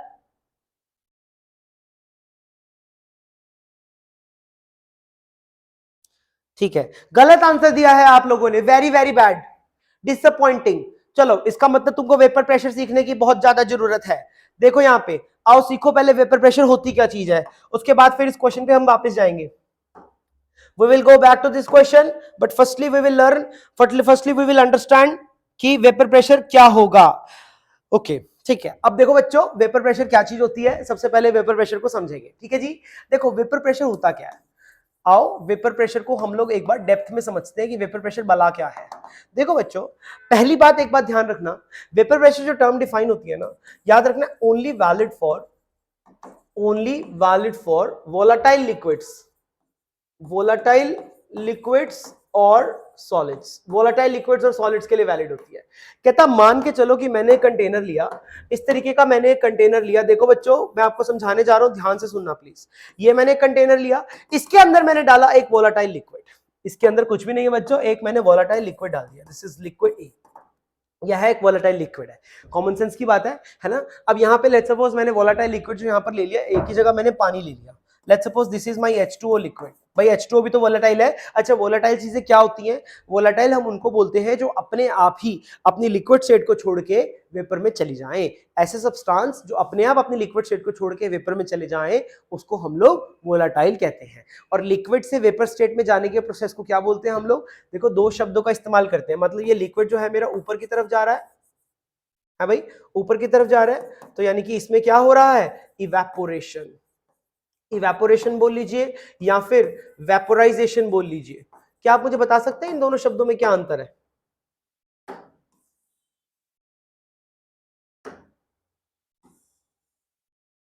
क्या आप मुझे बताएंगे कि इन दोनों शब्दों में क्या अंतर है?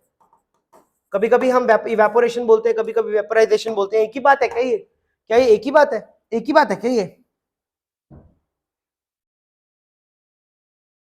ओके बसंत, वेपर प्रेशर का फॉर्मूला नहीं होता बेटा, वेपर प्रेशर का कॉन्सेप्ट होता है, जो कि मैं आपको सिखाने जा रहा हूं। चिंता ही मत करो तुम कभी भी, ठीक है। हाँ जी, पेट्रोल भी एक बहुत अच्छा एग्जांपल है वोलेटाइल सब्सटेंस का। पेट्रोल है, एसीटोन है, वाटर है, ये सारे के सारे वोलेटाइल सब्सटेंसेस के एग्जांपल है। डीजल, केरोसिन, ये सब वोलेटाइल सब्सटेंस होते हैं, ठीक है। कैम्फर, नैफ्थलीन, ये वोलेटाइल सब्सटेंस है। मेरा सवाल आप लोगों से ये है, जरा मुझे ये बताइए कि इवेपोरेशन में और वेपोराइजेशन में एक ही बात है या कुछ फर्क होता है?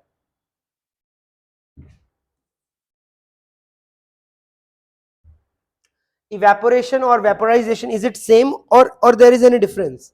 टेल मी प्लीज, क्या ये सेम बात है या कुछ अंतर होता है इनमें? कुछ अंतर होता है क्या? होता है क्या कि नहीं होता? बोलो, नहीं पता आप लोगों को? Hmm hmm tell me, please tell मी।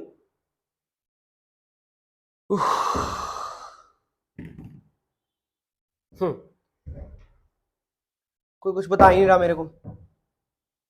ठीक है, इसका मतलब आपको नहीं मालूम। देखो बच्चों, जब भी कभी हम वर्ड लिखते हैं इवेपोरेशन, मतलब वही है, दोनों का एक ही मतलब है, दोनों का मीनिंग देखो एक ही जैसी बात है। क्या? कि लिक्विड स्टेट का गैस में चले जाना। ठीक है, लेकिन लेकिन इन दोनों में अंतर होता है। नहीं विश्व, वेपोरेशन में हीट देना होता है और vaporisation means converting into vapours. Oh my god बेटा, दोनों का मतलब कन्वर्टिंग इनटू वेपर्स ही होता है, दोनों में कन्वर्टिंग टू वेपर्स ही होता है, यानी कि लिक्विड कन्वर्टिंग टू वेपर्स। अंतर क्या है? अंतर समझिए बच्चों, इवेपोरेशन याद रखना हमेशा, इवेपोरेशन एक सरफेस फिनोमिना है, सरफेस फिनोमिना, हीट किसी में नहीं देनी पड़ती, अपने आप ही हो जाता है सरफेस फिनोमिना, जबकि वेपोराइजेशन एक बल्क फिनोमिना है। प्लीज इस बात को भूलिएगा मत, गलत गलत आपके कंसेप्ट जो कहीं बिगड़े हुए हैं ना, उनको ठीक करो प्लीज। ठीक है, मतलब कहने का मतलब क्या है? कहने का मतलब है कि यदि मैंने इस तरीके से बीकर लिया हो, इस तरीके से बीकर लेने पे अगर जो तो ये टॉप का मॉलिक्यूल, यह टॉप का मॉलिक्यूल यदि उड़ के ऊपर चला जाए, ये टॉप का मॉलिक्यूल, यह टॉप का मॉलिक्यूल सिर्फ जा रहा है, तो इस प्रोसेस को तो मैं बोलूंगा इवेपोरेशन। Evaporation, evaporation. परंतु अगर एक अंदर वाला मॉलिक्यूल जो बल्क में प्रेजेंट मॉलिक्यूल, अगर वो भी अंदर चला जाए, वो भी ऊपर चला जाए, तो इसको बोलेंगे हम लोग वेपोराइजेशन। ठीक है, मतलब एक ही है, मतलब दोनों में ही हमारा लिक्विड स्टेट से गैस में चला जाता है। ठीक है, सो आप प्लीज इस बात का ध्यान रखेंगे खास करके। ओके, अब देखो, अब यहां पे हम लोग क्या बात कर रहे हैं? वेपर प्रेशर की बात कर रहे हैं। नहीं, गलत है, गलत बोल रहे हैं आप सभी लोग, कुछ का कुछ बोल रहे हैं। सिंपल सा इसमें डिफरेंस एक ही होता है कि यह एक सरफेस फिनोमिना है, यानी कि इवेपोरेशन सरफेस फिनोमिना है, तभी तो हम बोलते हैं कूलिंग हो गई। इवेपोरेशन जब होता है तो कूलिंग इफेक्ट कॉज करता है ना, क्योंकि सरफेस की बात कर रहे होते हैं।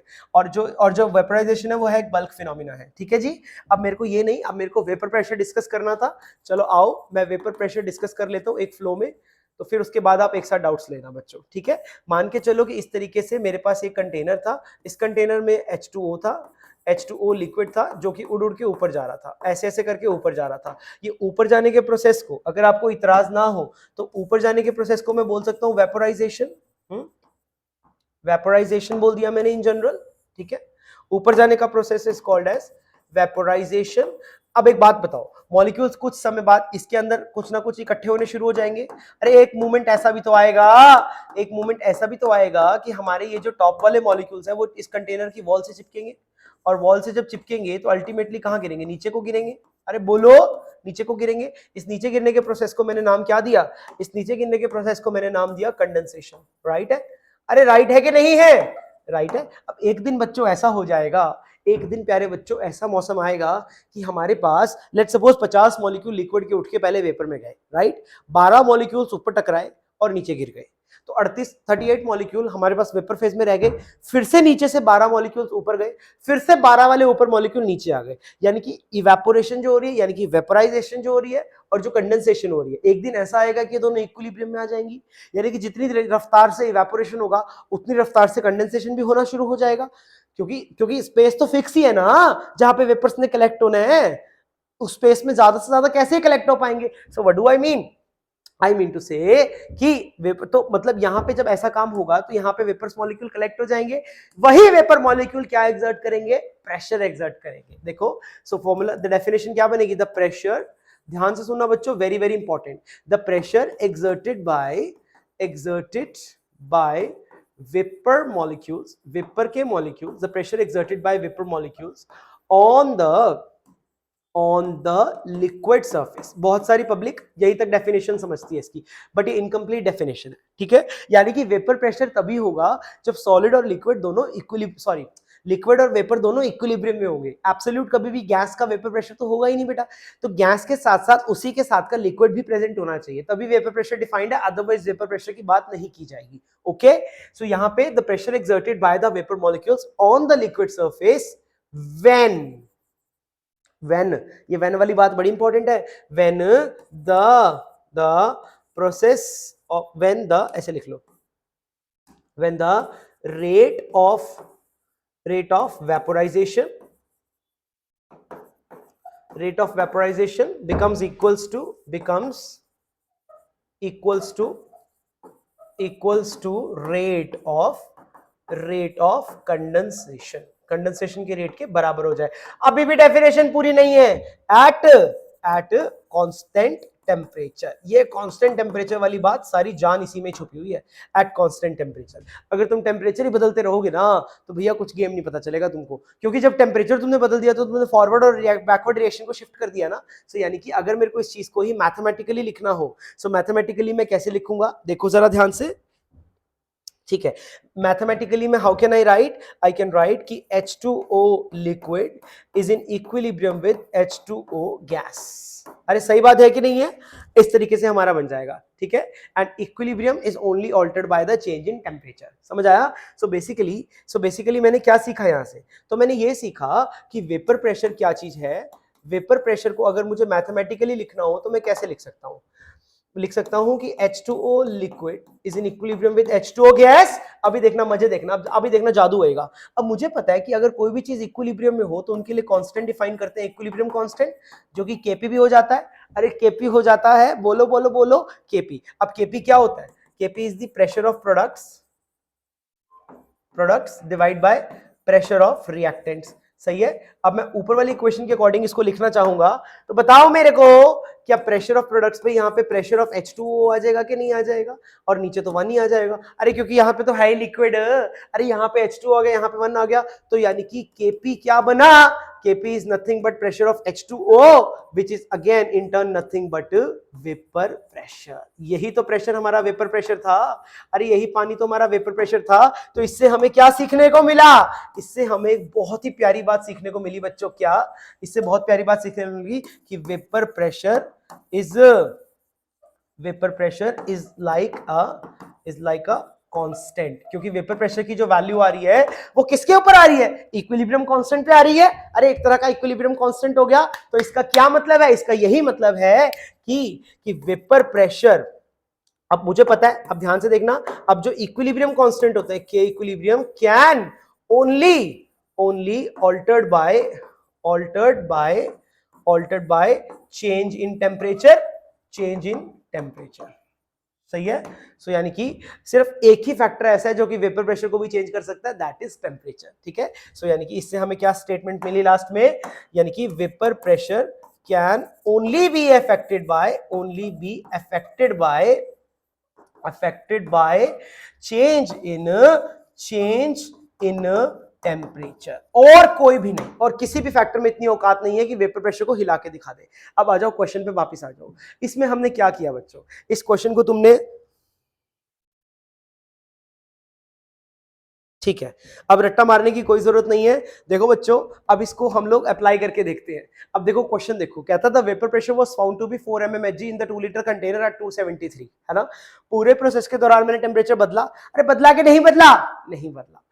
तो इफ द वॉल्यूम, कुछ भी करो, वॉल्यूम को बढ़ाओ घटाओ, 50 गुना कर दो, लाख गुना कर दो, जो मर्जी करो तुम, है ना। If the volume of the container is doubled, then what will be the new vapour pressure? बताना बच्चों, what will be the new vapour pressure?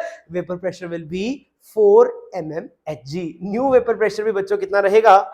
New vapour pressure रहेगा आपका, न्यू वेपर प्रेशर कितना रहेगा? 4 mm of Hg। 4 mmHg। Why? Because temperature is constant. Temperature नहीं बदल रहा बच्चों। यदि टेम्परेचर कांस्टेंट है ना, और कोई भी किसी भी फैक्टर की इतनी औकात नहीं है कि वेपर प्रेशर को जरा सा भी इधर से उधर कर दे। ठीक है जी। आई होप ये बात आपको समझ में आ गई होगी। एक चीज और छोटी सी बात मेरी मान लो, यहाँ पे समझ लो, ये जो वेपर प्रेशर होता है ना, इसको एक और नाम से जानते हैं बच्चों। इसको हम लोग एक और नाम से जानते हैं, we also call it as aqueous tension. Aqueous tension, कभी भी यदि एक्वस टेंशन में लिखा हो तो मतलब वेपर प्रेशर की ही बात चल रही है। ठीक है जी। अरे बोलो जी, बोलो बोलो बोलो। क्या यहां तक बात कुछ पल्ले पड़ी कि नहीं पड़ी? बताओ मेरे को फटाफट से। Is this clear till here or not? Tell me fast.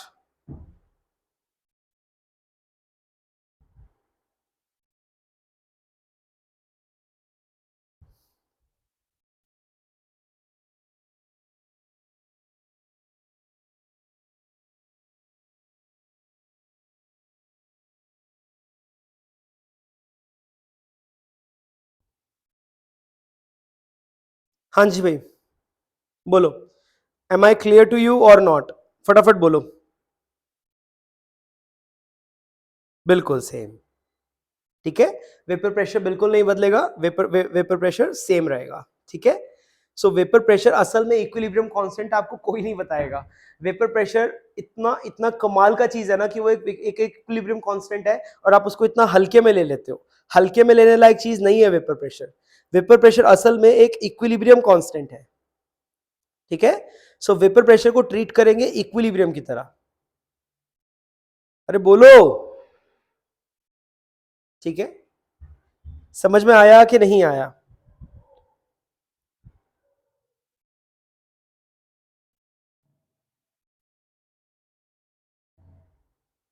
ठीक है, बताओ बच्चों, is this clear or not? Does this make sense for you or not? ठीक है, सो आई होप मैंने अपना पॉइंट आपको क्लियर किया। ये बहुत ही इंपॉर्टेंट पॉइंट था। I hope I made sense to you.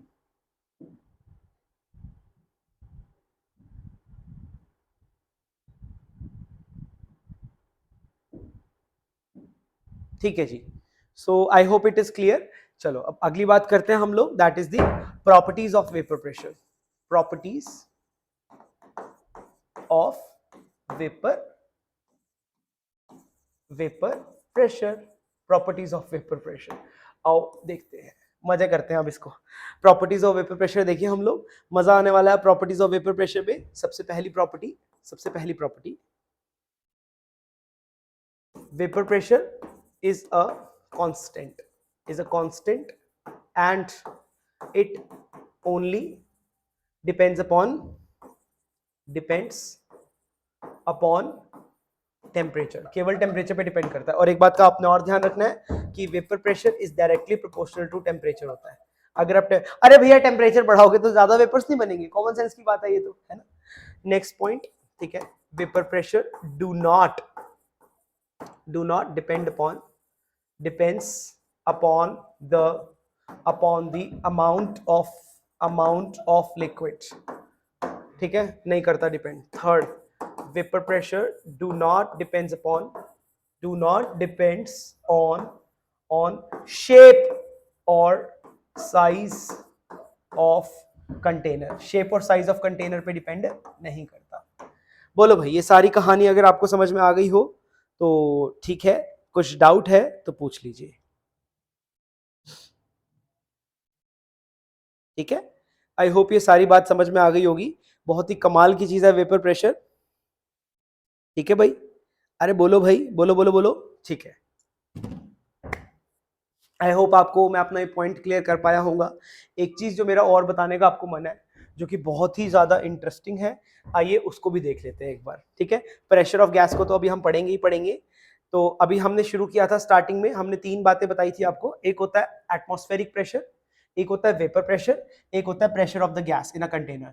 So atmospheric pressure भी समझ में आ गया, वेपर प्रेशर भी समझ में आ गया, और pressure of the gas in container अभी हम समझेंगे, ठीक है बच्चों। अरे बोलो, ठीक है, ठीक है, ठीक है। अब मुझे बताओ, मुझे बताना जरा, एक क्वेश्चन मैं पूछूं आपसे, what is boiling point? What is boiling point? ये बॉइलिंग पॉइंट क्या चीज होती है? अब हम हमेशा बोलते रहते हैं इसका बॉइलिंग पॉइंट का ऑर्डर ये है, ये है, ये है। मुझे बताना ये बॉइलिंग पॉइंट क्या भला होती है? What is boiling point? Tell me what is boiling point please. Just मुझे ये बता दो कि बॉइलिंग पॉइंट क्या होता है, बाकी सारी बातें तो भुगा दो।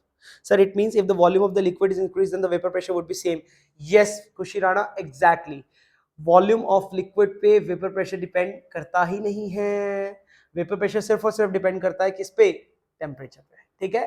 तुम 1 लीटर पानी ले लो, 10 लीटर पानी ले लो, नदी में पानी ले लो, समुद्र में पानी ले लो, ठीक है, पॉन्ड में पानी ले लो, बाल्टी में पानी ले लो, अगर टेम्परेचर सेम है तो उनका वेपर प्रेशर सेम रहेगा, ठीक है।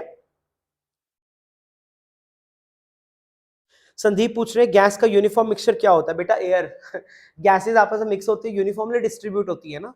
एयर इसका बेस्ट एग्जांपल है। अगर ऑक्सीजन की मैं बात करता हूं तो ऑक्सीजन इस कमरे में भी 21% है, जिस कमरे में तुम बैठे हो उसमें भी 21% है, कोई अगर ऑस्ट्रेलिया में बैठ के पढ़ रहा है तो उसमें भी 21% है। हर जगह बराबर यूनिफॉर्मली डिस्ट्रीब्यूटेड है, ठीक है जी, ओके।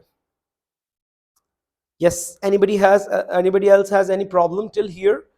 तो ठीक है, नहीं तो मुझे बताओ कि what is the boiling point? ये बॉइलिंग पॉइंट क्या चीज होती है? Yes yes yes yes yes, oh my god, Khushi ने डेफिनेशन दी है, the temperature at which liquid starts to boil. Oh my god, Konika ने भी डेफिनेशन दी है, the certain temperature of liquid when it starts to boil. बच्चे हो गए तुम 8वीं क्लास के, है तुम्हें अक्ल वक्ल है कि नहीं है? ये थोड़ी ना डेफिनेशन होती है बॉइलिंग पॉइंट की। बच्चे बताते हैं, छोटे छोटे मुन्ने मुन्ने बच्चे बताते हैं ये डेफिनेशन मेरे को कि सर बॉइलिंग पॉइंट होता है कि जब लिक्विड स्टार्ट्स टू बॉयल। अरे ये नहीं होता बॉइलिंग पॉइंट। इसने सही डेफिनेशन बोली है विश्वा ने, ठीक है ठीक है। अब मैं आपको सिखाता हूं बॉइलिंग पॉइंट का रियल में मीनिंग ही क्या है, ठीक है जी। देखो बॉइलिंग पॉइंट का मतलब ही क्या है। अब देखो बॉइलिंग पॉइंट को समझने की कोशिश करते हैं हम लोग। हाँ, ध्यान से सुनना मेरी बात, ठीक है। ओ माय गॉड, विष्णु जी कह रहे हैं जिस टेम्परेचर पे सब्सटेंस वेपर्स में कन्वर्ट हो जाए। लक्ष्य कहता है boiling point means that temperature where liquid changes to the gaseous state. My god, कितने बुद्धू बच्चे हो तुम लोग। नहीं भाई, बॉइलिंग पॉइंट ये नहीं होता। बॉइलिंग पॉइंट क्या चीज होती है आइए समझते हैं, ठीक है। बॉइलिंग पॉइंट क्या होता है? The temperature at which the temperature at which the temperature at विच, ध्यान रखना बॉइलिंग की डेफिनेशन समझाने जा रहा हूं मैं, बहुत इंपॉर्टेंट है। The temperature at which the vapour pressure of liquid becomes equals to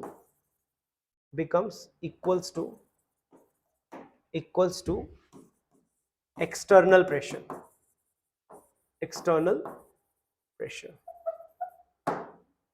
क्या मतलब है इस बात का?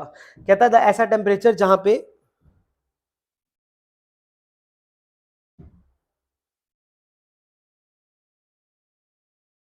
सर बड़ा वाला याद नहीं रहा, ठीक है ठीक है ठीक है। तो देखो यहाँ पे, listen everybody, so the definition says the temperature at which the vapor pressure of the liquid becomes equals to the external pressure। ठीक है जी। अब ये क्या मतलब है इस बात का, आइए इस बात को मैं समझा देता हूँ। देखो सिंपल सी बात है, बहुत ही आसान सी बात है, यानी कि बॉइलिंग पॉइंट वो है, वो टेम्परेचर है जहां पे हमारा लिक्विड जो है वो मस्त एकदम बिना किसी रुकावट के आराम से अपनी गैसियस स्टेट में चला जाता है। हाँ या ना, हाँ या ना। देखो बच्चों, अब देखो मान के चलो मैं एक नॉर्मल सा बीकर ले लेता हूँ रूम टेम्परेचर पे, इसके अंदर मैं पानी डाल के रखा हूँ, ठीक है। इसको मैंने एक टेबल पे रख दिया, ये मेरे टेबल पे रखा हुआ है, ये मैंने पानी डाल के रखा। अब नेचुरल सी बात है कि इसके जो मॉलिक्यूल्स है वो ऊपर उड़ उड़ के जा रहे हैं, ठीक है। जैसे मैं सिंपल सी बात करता हूं कि जो हमारे जो लिक्विड के मॉलिक्यूल्स है वो ऊपर उड़ उड़ के जाते हैं, यानी कि लिक्विड क्योंकि वोलाटाइल है। अरे वोलाटाइल मतलब वो लिक्विड से अपनी गैस में जाना पसंद करता है, और वो ज्यादा ऑब्वियस सी बात है वो ज्यादा स्टेबल किस में है? अरे गैस में। गैस में ज्यादा स्टेबल क्यों है? क्योंकि गैस में मॉलिक्यूल्स के पास एंट्रोपी ज्यादा होगी। अब एंट्रोपी ज्यादा होगी तो हर लिक्विड की टेंडेंसी होती है, मतलब जो वोलेटाइल लिक्विड होता है उसकी टेंडेंसी होती है कि वो अपने लिक्विड स्टेट को दफा करे, छोड़े और फटाफट से गैस में चले जाए, ठीक है। मान के चलो कि मेरी बोतल में इस समय पानी है, तो ये जो पानी है अपने आप जैसे मैं ढक्कन खोलूं वैसे ही ढक्कन खोलते ही ये सारा का सारा पानी गैस में कन्वर्ट हो जाना चाहिए, बट हो तो नहीं रहा है। हो तो नहीं रहा है भाई, मतलब हो रहा है लेकिन बहुत स्लो प्रोसेस है। मतलब जैसे अगर मैंने पानी की बोतल को यूं रख दिया है, तो अब ऑब्वियसली बात है अगर खुला मैं छोड़ दूंगा, मैं यहाँ पे रख के चले जाऊंगा पानी की बोतल ओपन, कल को मैं आके देखूंगा तो कल परसों तरसों 4-6 दिन हफ्ते बाद आके देखूंगा तो बोतल में से पानी तो कम होगा, क्योंकि बोतल का पानी जो है वो उड़ के बाहर चला गया। समझते रहना, ये बहुत इंपॉर्टेंट पॉइंट है। पर अपने आप क्यों नहीं जा रहा है? अपने आप क्या तकलीफ है इसको जाने में, है ना? अपने आप नहीं जा रहा ना, मतलब जाने का जो रेट है वो बहुत कम है। हालांकि ये गैस में जाके खुश है, गैस में जाके मस्त एकदम हैप्पी है, बट फिर भी नहीं जा रहा। अब एक बात का ध्यान रखना जो मैं बोलने जा रहा हूं, देखो बच्चों, चाहे कंटेनर खुला है चाहे कंटेनर बंद है, सही है, चाहे वो समुंदर है चाहे वो नदी है, अगर अगर वोलाटाइल ही इतना होता तो समुंदर के सारे पानी को तो उड़ी जाना चाहिए था, स्पेस से बाहर चले जाना चाहिए था, है ना?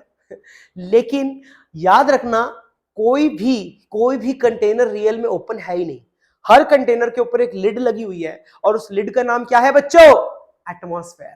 एटमॉस्फेयर नामक एक लिड लगी हुई है जो कि क्या करती है? जो कि उस लिक्विड को अपने आप फटाफट से गैसियस स्टेट में जाने से रोकती है। नहीं तो सारा का सारा लिक्विड कुछ ही क्षण में ऊपर चला जाता। अरे स्पेस में तुम पानी रखोगे तो सारा का सारा पानी निकल के ऊपर चला जाएगा, नेचुरल सी बात है।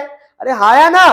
तो बेसिकली क्योंकि वहां एटमॉस्फेयर नहीं है तो उसको रोका है। देखो अर्थ के ऊपर लाइफ का सर्वाइवल जो है पेड़ पौधे कुछ नहीं है, सिर्फ एटमॉस्फेयर है। एटमॉस्फेयर ने पानी को रोका हुआ है और जहां पानी वहां सर्वाइवल, सिंपल सी बात है ना। सो एटमॉस्फेयर इज द गेम। अब क्या होता है बच्चों, ध्यान से देखना, ध्यान से देखना मेरी बात को, मैं आपको समझाने जा रहा हूं कि बॉइलिंग पॉइंट की कहानी है क्या। देखो बच्चों क्या होता है, मान के चलो कि मेरे पास ये बीकर है, अब उसके ऊपर एक लिड लगी हुई है, ये लिड लगी हुई है, इस लिड का नाम क्या है, ये जो मैंने ग्रीन ग्रीन सी बनाई, दिस इज एटमॉस्फेयर, ये मेरी एटमॉस्फेयर की लिड है। तो मुझे क्या करना पड़ेगा, अब मैं चाहता हूं कि ऊपर से प्रेशर डल रहा है, ऊपर से एटमॉस्फेरिक प्रेशर नाम का एक प्रेशर डल रहा है, नीचे से भी हल्का हल्का प्रेशर लग रहा है जिसका नाम है वेपर प्रेशर, इसका नाम वेपर प्रेशर है, सही है। अब मेरे को क्या करना पड़ेगा, अब मुझे पता है कि लेट्स सपोज एट अभी पानी 25 डिग्री सेल्सियस पे पड़ा हुआ है, ठीक है। अब एटीएम प्रेशर, एटमॉस्फेरिक प्रेशर की वैल्यू तो फिक्स है, दैट इज 760 mmHg, अरे फिक्स है। और वेपर प्रेशर की वैल्यू इस वक्त क्या होगी, लेट्स सपोज 200 mmHg होगी, है ना। अरे 200 mmHg होगी तो ज्यादा प्रेशर कौन सा है, ज्यादा प्रेशर है एटमॉस्फेरिक प्रेशर। अभी एटमॉस्फेरिक प्रेशर तो इसको ऊपर जाने से रोकेगा ना।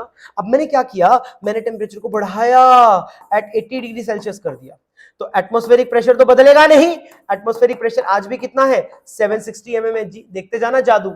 और मेरा वेपर प्रेशर कितना है, वेपर प्रेशर क्या 200 रहेगा, 200 से कम हो जाएगा, ये 200 से ज्यादा हो जाएगा, अरे नेचुरल सी बात है 200 से ज्यादा हो जाएगा, और ये ज्यादा होके लेट्स सपोज ये हो गया 680 mmHg। मैं हाइपोथेटिकली बोल रहा हूं, हाइपोथेटिकल है ये सारा का सारा, दिस इज हाइपोथेटिकल। अब मुझे बताओ कि जब एक मूवमेंट ऐसा आएगा जिसको हम लोग कितना बोलते हैं 100 डिग्री बोलते हैं, 100 डिग्री सेल्सियस पे क्या होगा, एट 100 डिग्री सेल्सियस क्या हुआ बच्चों कि हमारा जो एटमॉस्फेयर का प्रेशर था, सॉरी, हमारा जो एटमॉस्फेयर का प्रेशर था वो तो बदला नहीं, that is again equals to 760 mmHg, अरे बोलो। और हमारे पास जो वेपर प्रेशर था दैट इज ऑल्सो 760 mmHg, यानी कि आज ऐसा मौका आ चुका है जब हमने गर्म कर करके अपने वेपर प्रेशर को बढ़ा दिया, और बढ़ते बढ़ते मेरा वेपर प्रेशर किससे जाके मिल गया, एटमॉस्फेरिक प्रेशर से, यानी कि इक्विलिब्रियम मेंटेन हो गया, यानी कि ऊपर जाने से अब कोई रोक नहीं रहा है, क्योंकि जितना दम नीचे से लग रहा है उतना ही दम ऊपर से लग रहा है, दम बराबर हो गया, जितना दम नीचे से उतना दम ऊपर से, दम बराबर। नेचुरल सी बात है कि अब मेरा लिक्विड बिना किसी रुकावट के, बिना किसी प्रॉब्लम के आराम से अपनी लिक्विड स्टेट को छोड़ के वेपर में चला जाएगा, और ऐसा तभी हुआ जब vapour pressure becomes equals to the atmospheric pressure. So this definition is very important, vapour pressure becomes equals to the external pressure. अब देखो ध्यान से, जरूरी नहीं है हम हर बार एटमॉस्फेरिक प्रेशर बोले, देखो तभी मैंने शब्द इस्तेमाल किया एक्सटर्नल प्रेशर, राइट। ओके, यहां पे कुछ डाउट है sir? Sir, can we say that due to less energy, liquid can't go to gas directly? No, Vishwa, we cannot say that, beta. We cannot say that. Okay. The main role is of basically what is the main role? Main role is of atmosphere. Atmosphere ने उसको रोक रखा है। हाँ, आप temperature बढ़ाओगे तो energy भी बढ़ेगी, थर्मल एनर्जी बढ़ेगी, तो नेचुरल सी बात है लिक्विड जो है वो बाहर निकलना शुरू करेगा। बट आपकी जो बात है ना, ये बहुत ही बच्चों वाली बात है, मतलब बहुत ही एकदम साइंटिफिक एक्सप्लेनेशन देखो इसकी, logical, this is the logical explanation. Okay, logical. अभी बात खत्म नहीं हुई है, just give me 2 more minutes, अभी बात को मेरे को खत्म करने दो, ठीक है। अब देखो बच्चों, मान के चलो, अब हम कभी भी, तुम में से कभी को हिल स्टेशन गया हो, पहाड़ों में गए हो, तो पहाड़ों में जनरली खाना महंगा मिलता है। एक राजमा चावल जो मुझे यहाँ पे, कड़ी चावल या राजमा चावल, लेट्स से राजमा चावल, या फिर लेट्स सपोज चिकन में खाना चाहता हूँ, तो मेरे को नॉर्मल एरिया में वो चिकन मिल जाएगा 200 रुपीज का, लेकिन पहाड़ों में वो मुझे मिलेगा 450 500। या फिर राजमा चावल मुझे यहाँ पे एक प्लेट राजमा चावल 70 या 80 रुपए का मिल जाएगा, बट पहाड़ों में वही मेरे को 200 से 250 मिलेगा। क्यों भाई, क्यों है इतना महंगा? आओ देखते हैं इतना महंगा क्यों है।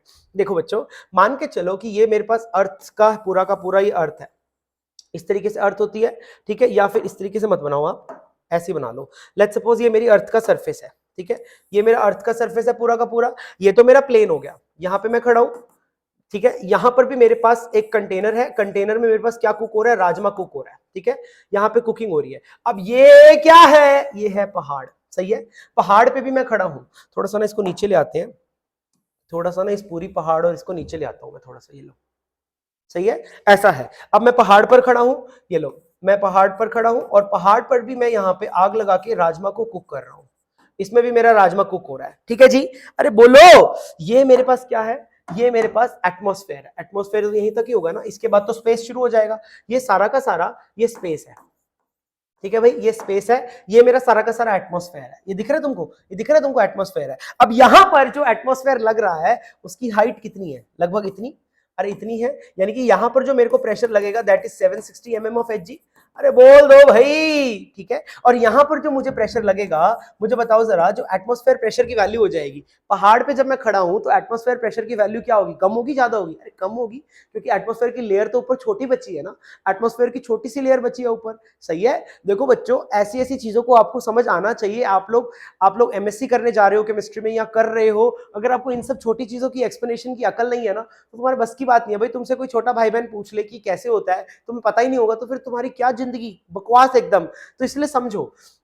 और यहां पर जब मुझे डेफिनेट पता है कि मेरे को जो प्रेशर लगेगा वो कितना लग रहा है, लेट्स सपोज 760 यहां पर है, तो ये 760 से तो लेस ही होगा। Let's suppose this is definitely less than 760 mm of Hg।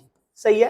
अरे बोलो भाई, हाँ या ना। अब मेरे पास जो लिक्विड था जिसमें राजमा बॉयल हो रहे थे, है तो ये लिक्विड ही ना, ये ग्रीन ग्रीन कलर की मैंने राजमा बना दी, ठीक है। अब यहाँ पे जो वेपर प्रेशर था मेरे को वो 200 था, 200 mmHg। और यहां पर भी जो मेरा वेपर प्रेशर था वह 200 mmHg था। वेपर प्रेशर तो मेरा सेम था। अब मान के चलो मेरे को बॉइलिंग करनी है, खाना खाना को पकाने के लिए हीट तो करना पड़ेगा ना, राजमा को कुक करने के लिए हीट तो करना पड़ेगा ना। यहां पर मेरे पास जो राजमा को बॉइलिंग पॉइंट मिलेगा पानी का, यहां बॉइलिंग पॉइंट कितना मिलेगा, 100 डिग्री सेल्सियस। परंतु यहां पर जो पानी मेरा जो बॉयल होने लग जाएगा, अब देखो यहां पे मेरे को 760 तक तो लेके ही नहीं जाना वेपर प्रेशर को। अपने वेपर प्रेशर को लेट सपोज मैं यहां पे इसको 540 ले लेता हूं, मतलब मेरा जो वेपर प्रेशर है यहां पे मुझे कहां तक लेके जाना पड़ेगा, यहां पे मेरे को इसको लेके जाना पड़ेगा केवल और केवल 540 mmHg तक। अब ये 540 mmHg है, तो यानी कि जो गैप होगा वो कम होगा। इसीलिए इसीलिए हमारा जो बॉइलिंग पॉइंट होगा वह लगभग कितना हो जाएगा, वह लगभग हो जाएगा 80 डिग्री सेल्सियस। यानी कि यहां के जो राजमा है उसको कुक करने की टेम्परेचर मिल रहा है 100 डिग्री सेल्सियस, यहां की जो राजमा है उसको कुक करने के लिए टेम्परेचर मिल रहा है 80 डिग्री सेल्सियस। कौन सी राजमा जल्दी कुक हो जाएंगी? अरे ग्राउंड वाली राजमा जल्दी कुक हो जाएंगी। सही है। मतलब मान के चलो मैंने 15 मिनट के लिए फ्यूल बर्न किया, इसमें तो मैक्सिमम टेम्परेचर मिल रहा था 100 डिग्री, इसमें मैक्सिमम टेम्परेचर मिल रहा था 80 डिग्री, है ना। पानी से ऊपर टेम्परेचर तुम कैसे दे दोगे भाई, जितना टेम्परेचर मीडिया का होगा उतना ही तो दे पाओगे ना। अब तुम कहोगे सर ऐसा ऐसा कोई मीडिया यूज कर लो जिसमें हमारा टेम्परेचर, ऐसे तो ऑयल का टेम्परेचर बहुत ज्यादा होता है, हम ऑयल में तो नहीं पका सकते ना राजमा, नेचुरल सी बात है, उसमें तो फ्राई हो जाएगा वो, ठीक है ना। सो हमें ऐसी चीज, अब ये पकाना तो पानी में ही पड़ेगा, बॉयल तो पानी में ही करना पड़ेगा। तो यानी कि यहां पर राजमा को मैक्सिमम टेम्परेचर जो मिल पा रहा है वो कितना मिल पा रहा है, 80 डिग्री। यहां पर कितना मिल पा रहा है, 100 डिग्री। तो यहां पर मेरे को राजमा को बॉयल करने के लिए 2-3 सीटी कुकर की दिलानी पड़ेगी और काम चल जाएगा। लेकिन यहां पर राजमा को बॉयल करने के लिए कम से कम मुझे 1 घंटा राजमा को गैस पे रखना पड़ेगा, यानी 1 घंटा फ्यूल बर्न करना पड़ेगा। और यहां पे मुझे 15 मिनट फ्यूल बर्न करना पड़ेगा। फ्यूल दोनों जगह सेम है, पर यहां पर फ्यूल को बर्न करने का टाइम ज्यादा लग रहा है क्योंकि टेम्परेचर ही कम मिल रहा है बर्न करके भी, और यहां पर फ्यूल को बर्न करने का टाइम कम लग रहा है, जिसकी वजह से राजमा जल्दी कुक कहां हो जाएंगे, यहां पे। फ्यूल कम कहां लगेगा, यहां पे टाइम भी ज्यादा लग रहा है, फ्यूल भी ज्यादा लग रहा है, तो भैया रेट भी तो ज्यादा होगा ना। अगली बार पहाड़ पे जाओ और तुमसे ज्यादा पैसे मांगे खाने के तो दे देना भाई। साइंस, तुम तो केमिस्ट्री के स्टूडेंट हो, तुम्हें तो ये अच्छे से मालूम होना चाहिए। कुछ समझ आया कि नहीं आया, बोलो प्यारे बच्चों।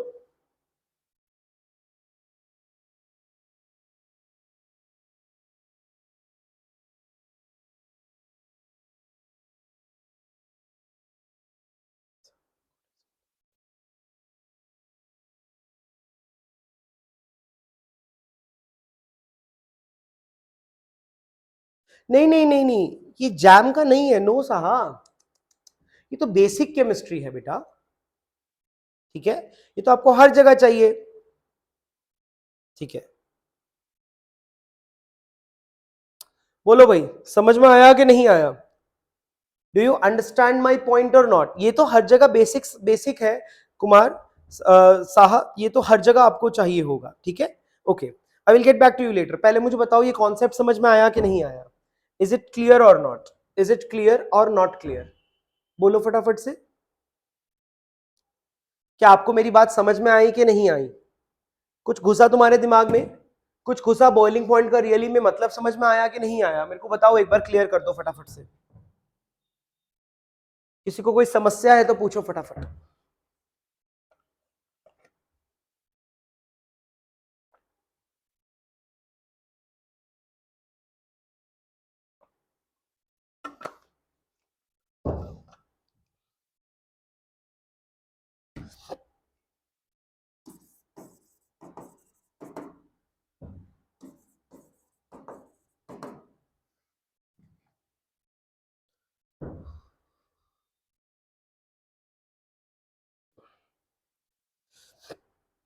ओके देखो बच्चों, मैंने कहा कि यहाँ पे टेम्परेचर, मैक्सिमम टेम्परेचर कम मिलेगा राजमा को बॉयल होने के लिए, तो उसको ज्यादा देर तक हीट करना पड़ेगा ना, ज्यादा देर तक उसको उतना टेम्परेचर देना पड़ेगा ना।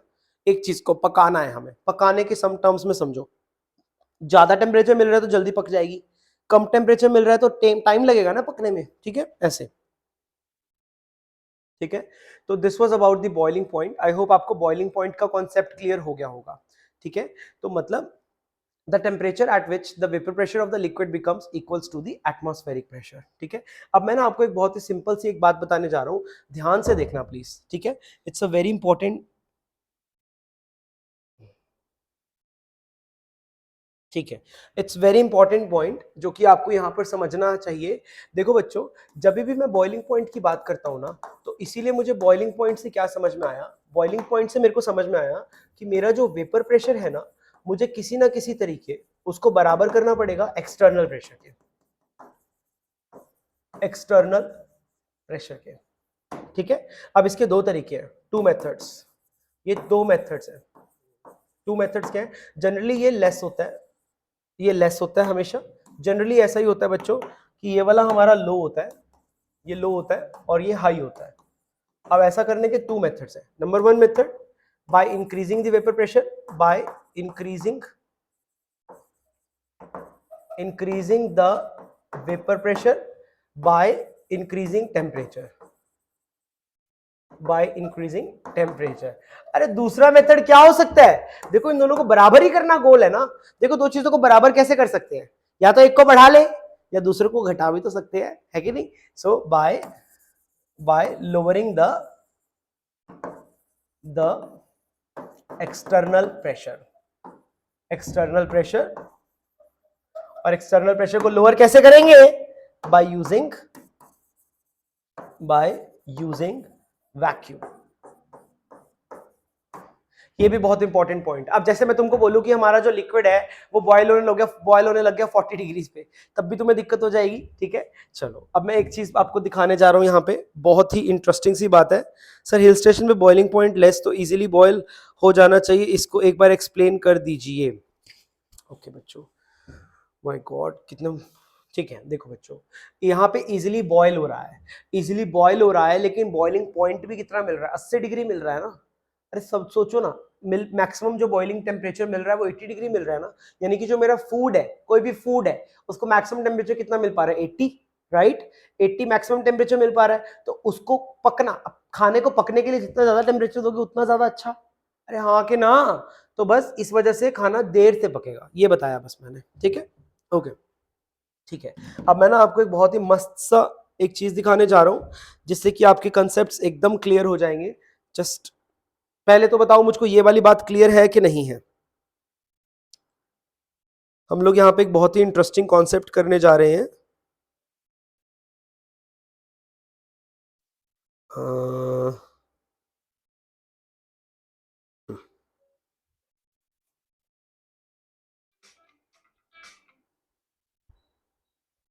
ठीक है, देखो बच्चों, अब यहाँ पे ना हम एक बहुत ही इंटरेस्टिंग बात बताने जा रहा हूं मैं आपको, देखते रहना।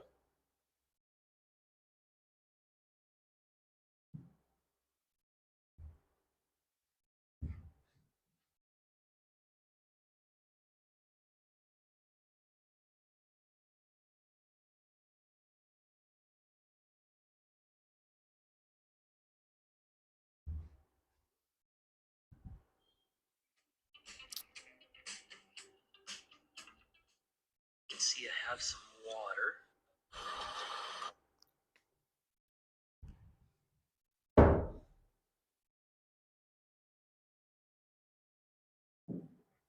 See, I have some water. I hope all of you can see this video.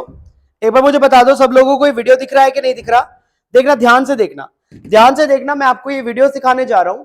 देखो ये एक वीडियो है इस समय हमारे पास सामने, यहां पर इन्होंने क्या किया हुआ है इस वीडियो में, इन्होंने ना ये देखो, आपको अगर वीडियो में दिखाई दे रहा हो, इस तरीके से इन्होंने यहाँ पे एक बीकर लिया है, बीकर के अंदर पानी है, पानी के अंदर थर्मोमीटर डाला, ठीक है। देखना, ध्यान से देखना, okay, this is a very good video, ध्यान से देखना। See, I have some water. There is some water in this. 45 degrees, यानी कि यहां पर इन्होंने जो पानी लिया है वो 45 डिग्रीज पे लिया है, ठीक है। And 45 degrees is not the boiling point of water, ठीक है। अब मैंने क्या किया, एक कंटेनर में इसको डाल दिया। कैन यू सी, मैंने इसको एक बंद से उसमें डाल दिया, एक चैम्बर में डाल दिया, देखो, ठीक है। अब मैंने यहाँ पे ये क्या लगा रखा है, ये क्या दिख रहा है आपको, क्या ये आपको वैक्यूम पाइप दिखाई दे रही है। अब अंदर इसके क्या है, एयर है, जो कि एटमॉस्फेरिक प्रेशर जितना प्रेशर लगाने योग्य है। मैं क्या करूंगा, मैं इस एयर के प्रेशर को किसी भी तरीके से कम करने की कोशिश करूंगा, और वो कैसे कर सकते हैं, ये वैक्यूम लगा के, देखते रहना।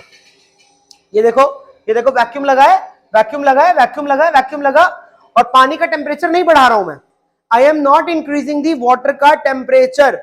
सी केयरफुली, ध्यान से देखो क्या होगा, देखना जादू, ये देखो, ये देखो, can you see the water started boiling, पानी उबलना शुरू हो गया। और अभी भी तुम इस पानी को देखो, देखने में ऐसा लग रहा है कि पानी खोल रहा है एकदम, हाथ में इसके अंदर हाथ डालो, तुम्हारे हाथ को कुछ नहीं होगा, क्योंकि तुमने टेम्परेचर नहीं बढ़ा के बॉइलिंग करी है, तुमने एक्सटर्नल प्रेशर को घटा के बॉइलिंग करी है। समझ में आया कि नहीं आया, देखो जरा पूरा देखो। Water is boiling only at 45 degrees, ये देखो भाप भी बन रही है, you can also see the bhaap here, okay. I hope आपको ये पॉइंट क्लियर हो गया होगा जो मैंने यहां पे समझाना चाहा। Does it make sense to you or not, बताओ फटाफट।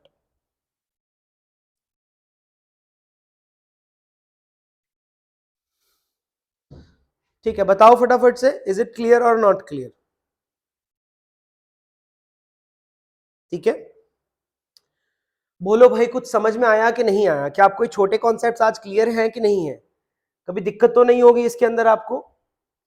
क्या ये छोटे छोटे कॉन्सेप्ट्स क्लियर हुए कि नहीं हुए। Bye lowering the external pressure को भी बॉइलिंग कहते हैं, बाय इंक्रीजिंग द टेम्परेचर से भी बॉइलिंग हो जाती है, दो दो मेथड से बॉइलिंग हो सकती है।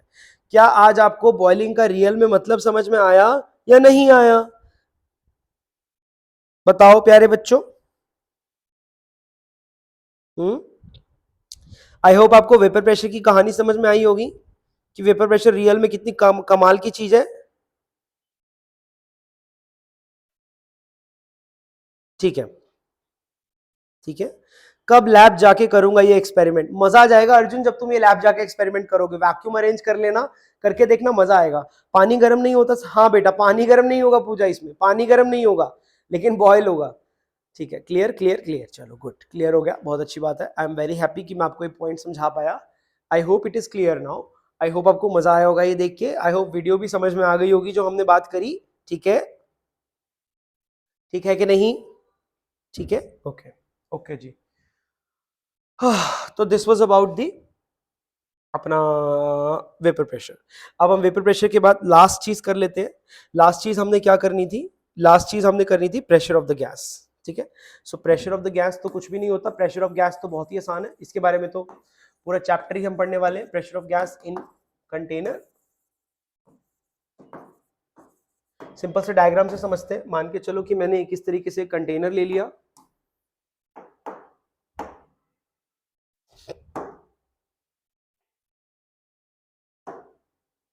लेट्स सपोज मैंने इस तरीके से कंटेनर लिया, ठीक है। अब इस कंटेनर के अंदर हमारे पास क्या है, ये गैस के पार्टिकल्स है, ये गैस के पार्टिकल्स है। अब ये गैस के पार्टिकल्स क्या अप्लाई करने वाले हैं बच्चों, प्रेशर अप्लाई करने वाले हैं।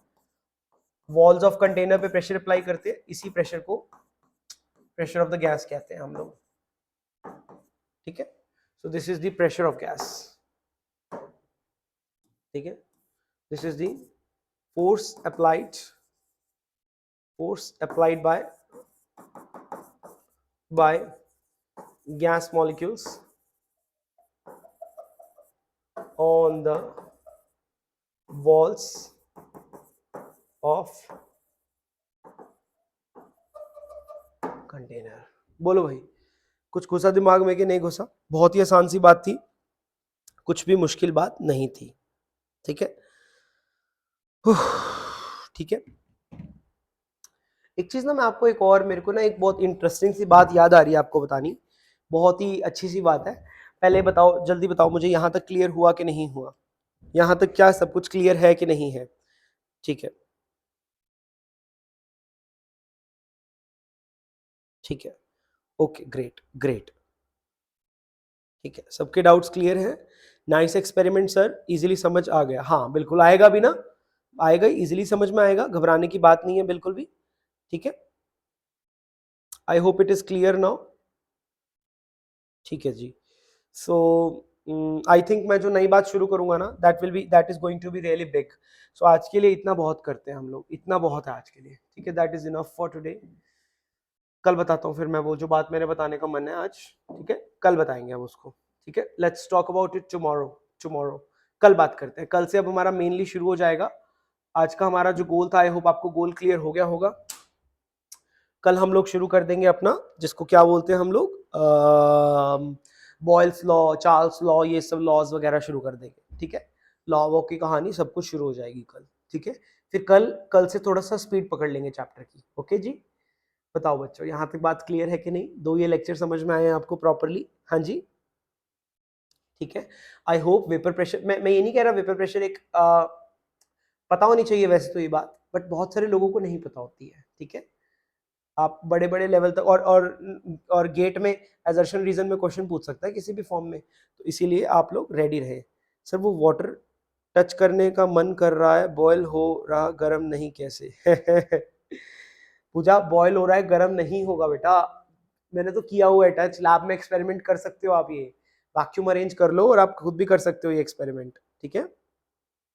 ठीक है, आई होप मजा आया होगा आपको। फिजिकल केमिस्ट्री फील हो रही है? अरे फिजिकल फील हो रहा है? हो रहा है कि नहीं हो रहा है? हाँ जी, are you able to feel the physical chemistry? ठीक है, ठीक है। Thank you for the session sir. Sir आज सही में जबरदस्त लेक्चर था।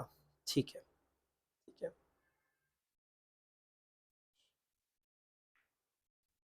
ठीक है। Welcome all of you, welcome, thank आप लोग का वेलकम यहाँ आने के लिए, एंड थैंक यू बने रहने के लिए, सीखने के लिए। अलकेश कह रहे love you, Alkesh love you too, ठीक है, ठीक है, मजा आया बिल्कुल आज, ठीक है, ठीक है, okay, great then, signing off, see you tomorrow, I mean on Monday, see you on Monday with new energy, new उत्साह, new topics, new challenges, new questions, मजा आएगा, न्यू न्यू पढ़ेंगे सब कुछ, ठीक है ना। आप कुछ नया बताएं, क्या नया बताऊं, क्या नया बताऊं बसंत, सब कुछ तो मैंने बताया तुमको, ठीक है, ठीक है। मुझे भी आप लोगों को पढ़ा के बहुत मजा आया, बहुत अच्छे बच्चे हो आप तो, मजा आ जाता है पढ़ा। बसंत आप क्या चाहते हो, क्या नया बताऊं मैं? आप कुछ नया बताओ, क्या नया बताऊं भाई? क्या नया बताऊं मैं तुमको? केमिस्ट्री में केमिस्ट्री तो बताऊंगा, क्या बता दूं नया? सर क्या लेक्चर के एंड में एक केमिकल बॉन्डिंग का डाउट पूछ सकते हैं? पूछ सकते हैं सुमित्रा, कोई बात नहीं बेटा, आप पूछ लो, पूछो, लेकिन सबका टाइम वेस्ट होगा ना उससे, तो आप पूछ लो, कोई प्रॉब्लम नहीं है। या फिर एक काम करो, मैं मैं ना टेलीग्राम एक्चुअली देख नहीं पाता, आप लोग एक काम करो, मैं आपको अपना व्हाट्सएप नंबर दे देता हूँ, आप मुझे वहां पे डाउट प्रोजेक्ट कर दिया करो, भेज दिया करो, ठीक है। फिर मैं आपके जो भी डाउट्स होंगे, what is the order of putting LP chlorine BrIO in axial position in TBP? बेटा जो सबसे ज्यादा इलेक्ट्रोनेगेटिव है उसको एक्सियल पे डाल दे, बस बात खत्म। सबसे ज्यादा इलेक्ट्रोनेगेटिव को एक्सियल पे डाल दे, बाकियों को इक्विटोरियल पे डाल दे, बस खत्म, ठीक है सुमित्रा। सबसे ज्यादा इलेक्ट्रोनेगेटिव को एक्सियल पे डाल दे, चलो ठीक है, चलो ठीक है, बंद करो। आई होप आपको सबको अच्छा लगा होगा आज का लेक्चर, ठीक है, मजा आया, आप लोग के अच्छे कमेंट्स मुझे बहुत बहुत मोटिवेशन देते हैं, थैंक यू सो मच। मिलते हैं हम लोग मंडे को, bye bye, tata, good night, okay, bye. मैं एंड स्ट्रीम कर रहा हूँ, ओके।